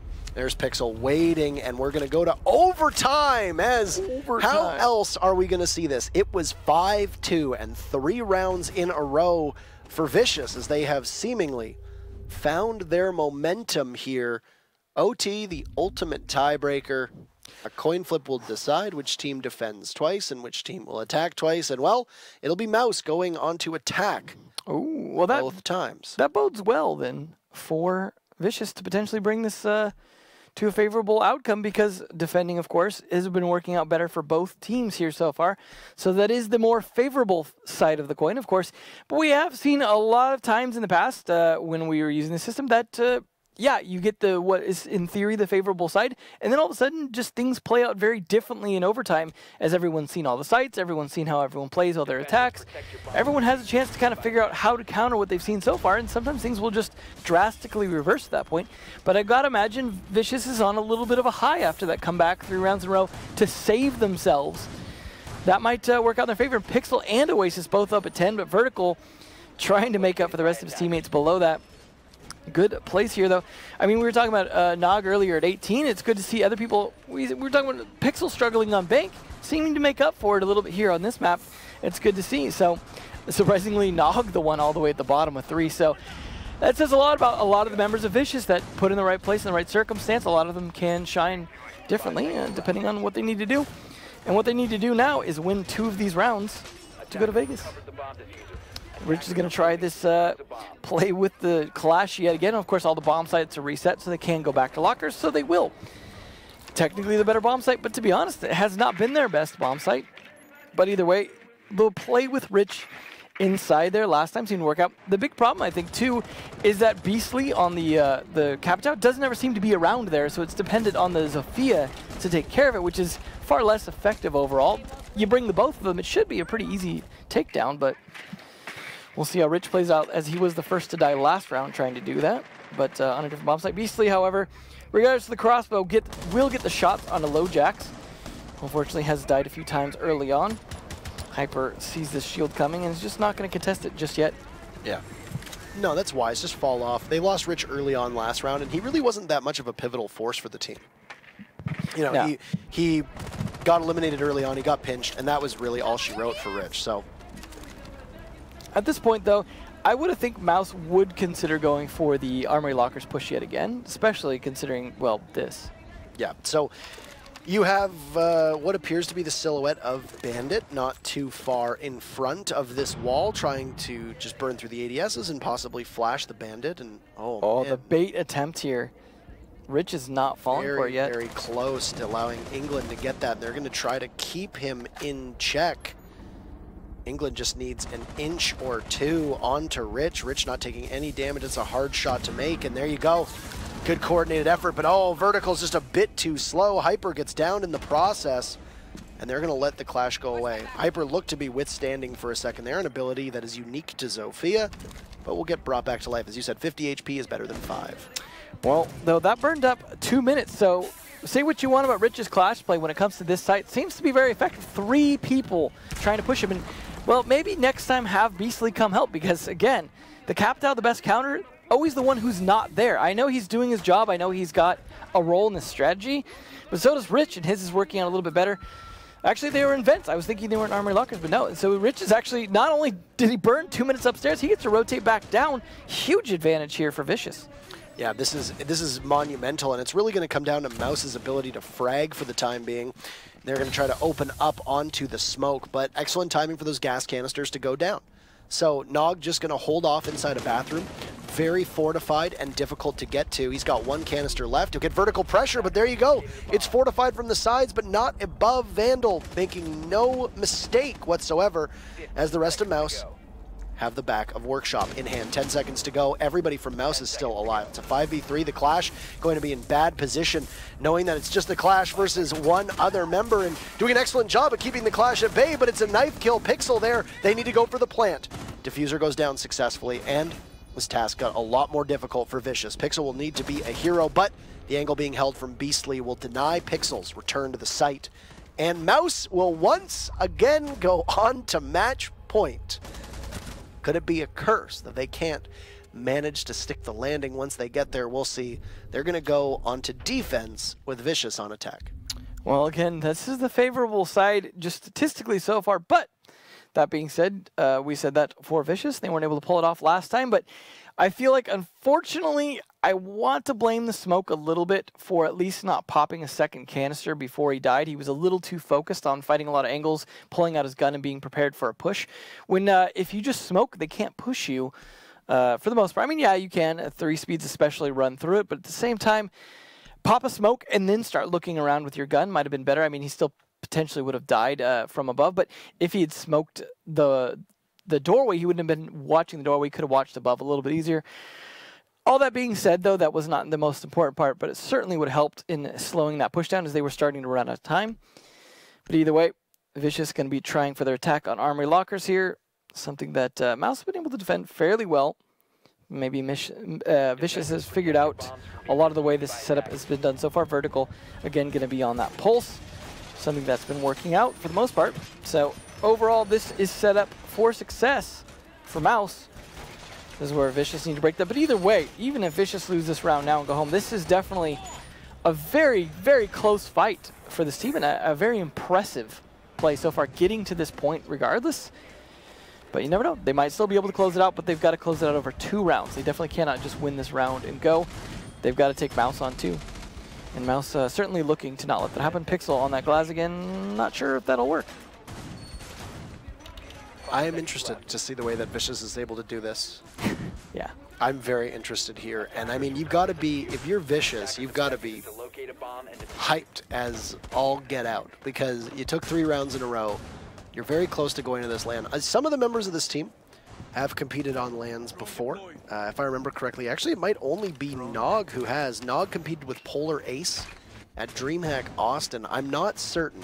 I know LoJax was in the scene a while ago, but I'm not sure if he was ever in any kind of LANs, I don't think. I don't think he was, because back when LoJax was most active, the only LANs were Pro League LANs. That was really it. So, I mean, Oasis, Rich, and Pixel, I think, have definitely never been, unless I could be wrong, and then LoJax too. So forgive me if I have erred, but I don't believe that they have. So Nog is the only one with any LAN experience, and Polar Ace didn't make it out of the BYOC section, so never got to play in any stages or anything like that. So this would be a pretty big opportunity for this roster.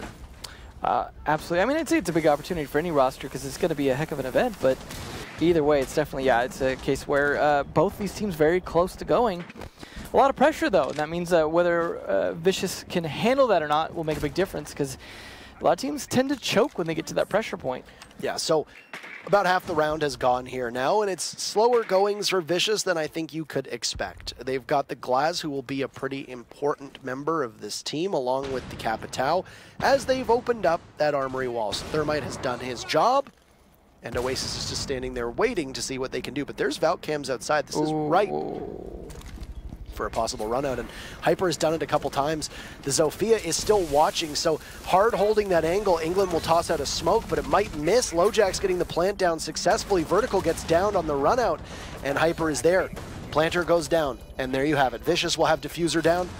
5v5. Technically with Vertical down, well, it's a disadvantage. Vertical will get picked back up, and what can Hyper possibly do? Marks will be incorrect information as Mouse will try to push up toward the bomb, but they have no control, and all of Vicious stacked up at CCTV. There you go. Oasis could possibly get jumped on by Hyper, and no, Hyper will win the fight. England had gotten a kill. Pixel amidst the smoke, as the Zofia of Nog is low as well, but amidst that smoke, Pixel will take down Vandal. England finishes off Nog. Hyper is down. LoJax and Pixel are there, so it's all up to Vertical. Hyper gets finished off. Vertical has been so good. Can he clutch? But he looks away, and Pixel gets the final shot. Well, we are going to the overtime of overtimes. I gotta admit, I'm feeling the pressure for these guys right now. Just the monumental effort to get to this point after getting 6-0'd on Bank. You won on the first map, but it was only 6-4. It wasn't a 6-0 blowout. You get 6-0'd after that on Bank, and you come back after being down to, 5-2? To sweep all the way back up to this point, to take it to neck and neck 6-6. You got to be feeling it. Customs, they're going to try it again. It was one of their success. I mean, they only pulled it out once. It was successful. It definitely seemed to throw Mouse off a bit. I'm not sure it's going to have that same effect the second time, but what a series by these guys. I felt like England was going to be able to pull off that defuse as well. The kind of sneaky behind the wall defuse. The fact that he got knocked down so close to potentially finishing that. Just the timing there.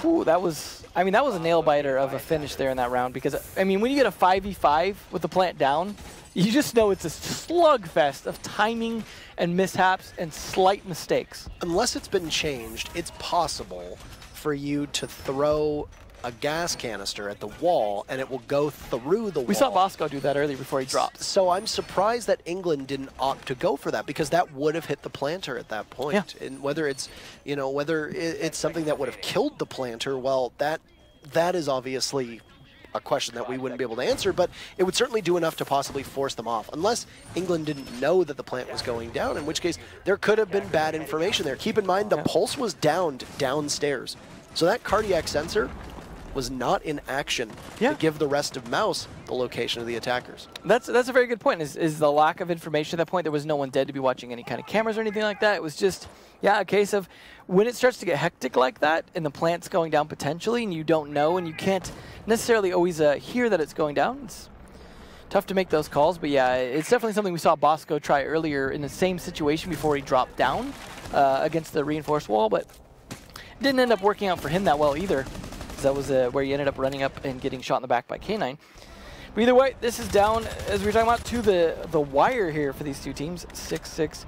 Whoever wins this gets to go, so everything is decided by this next 2 minutes and 8 seconds. And they are definitely going to put in an effort here. Mouse I got to imagine not going to be as aggressive. They're definitely going to be taking their time, trying to make sure that they win this. If not, I imagine we'll see them for a wild card next week. I mean, Mouse has a pretty good opportunity through the wild cards, but it would be remarkable if for the third stage in a row, Mouse lost right on the cusp of making it. Now, they only made it to the semis on the last stage against Cloud9, but still, that's a good kill for Hyper onto Oasis. The castle dying early. Good start. Pretty decent start in regards to taking out an operator, but I mean, the castle doesn't really provide much. You're not going to need to worry about impact tricking, right? So there's that for the team. So we have another kill coming out from Mouse, as that's LoJax, and here we have it. Vandal taking out Rich, and Mouse look like they're not going to need another chance. Third time could be a charm. It's not quite there yet, but Hyper low, England holding that diffuser. It's Pixel and Nog. Now, these are two members, Pixel in particular, who had a slower start through maps 1 and 2. Done quite well on map 3 here. He's currently top fragging for his team, and he'll get a kill and continue to extend his lead over the rest of his cohorts, as that's Vandal gone to the C4. Great response to the Buck play there, right in the middle of the Buck doing his job, throwing that up, making his move and triggering that. Exactly the kind of plays that need to be made, but 48 seconds left is still more than enough time for the positioning of everyone from Mouse to start to surround these players who are mostly focused in a small area that have the top floor control as well. Now, last time we saw Vicious win this, they managed to retake the top floor, which is not going to be the case this time. That gives Mouse a huge advantage as they start to open up Passport Wall.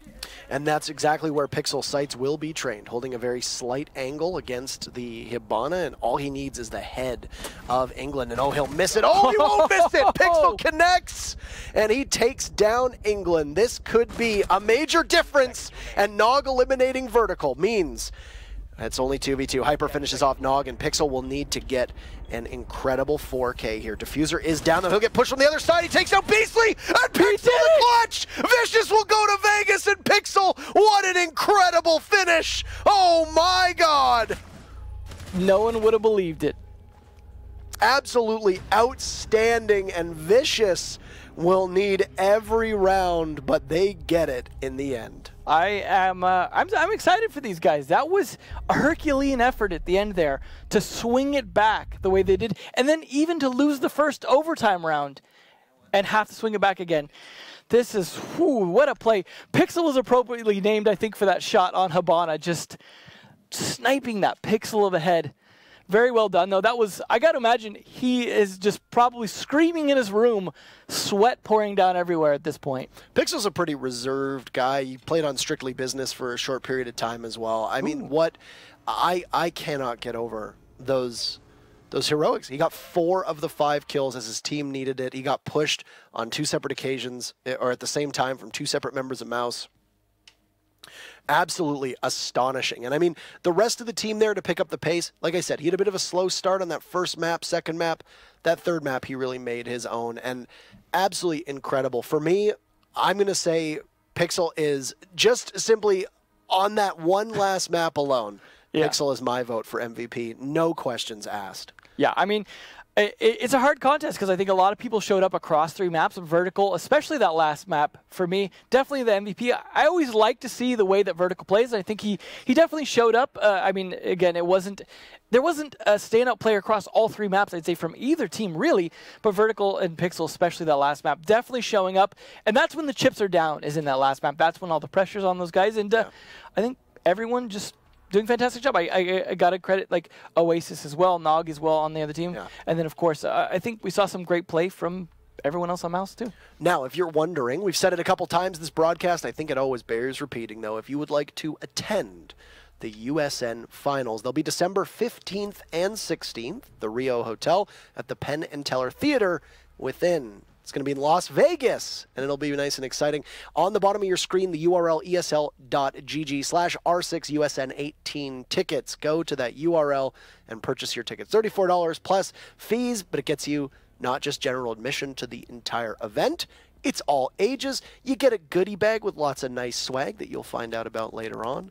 And as well, they'll get you entrance to the raffle with a raffle ticket where you can get even better goodies. Might also give you an opportunity to go up and high-five Pixel for that clutch. Yeah, know what you thought. So Vicious will be there joining Obey today alongside Cloud9, Rogue, Noble, and Space Station. So if you'd like to get involved, feel free to join us in Las Vegas, as it'll be exciting. And on top of that, If you want to stay up to date on what's happening for Rainbow Six USN, head on over to the twitter.com/ESL Rainbow Six, the main Twitter account. And then, of course, if you can't make it, unfortunate, but it'll be broadcast on this channel as well. It'll be much funner to watch the VODs after you've been there. Yeah, and I mean, Vegas is an awesome city. There have been a lot of people who've been looking for and hoping for land on the West Coast. Well, you've got it now. You're going to have some of the best teams in the world and the best teams in America competing for the title of Team USA and their share of the $50,000 prize pool. Tell you what, as a California native who goes to Vegas fairly often, I'm fairly excited about that because, haven't had a West Coast one, and I was afraid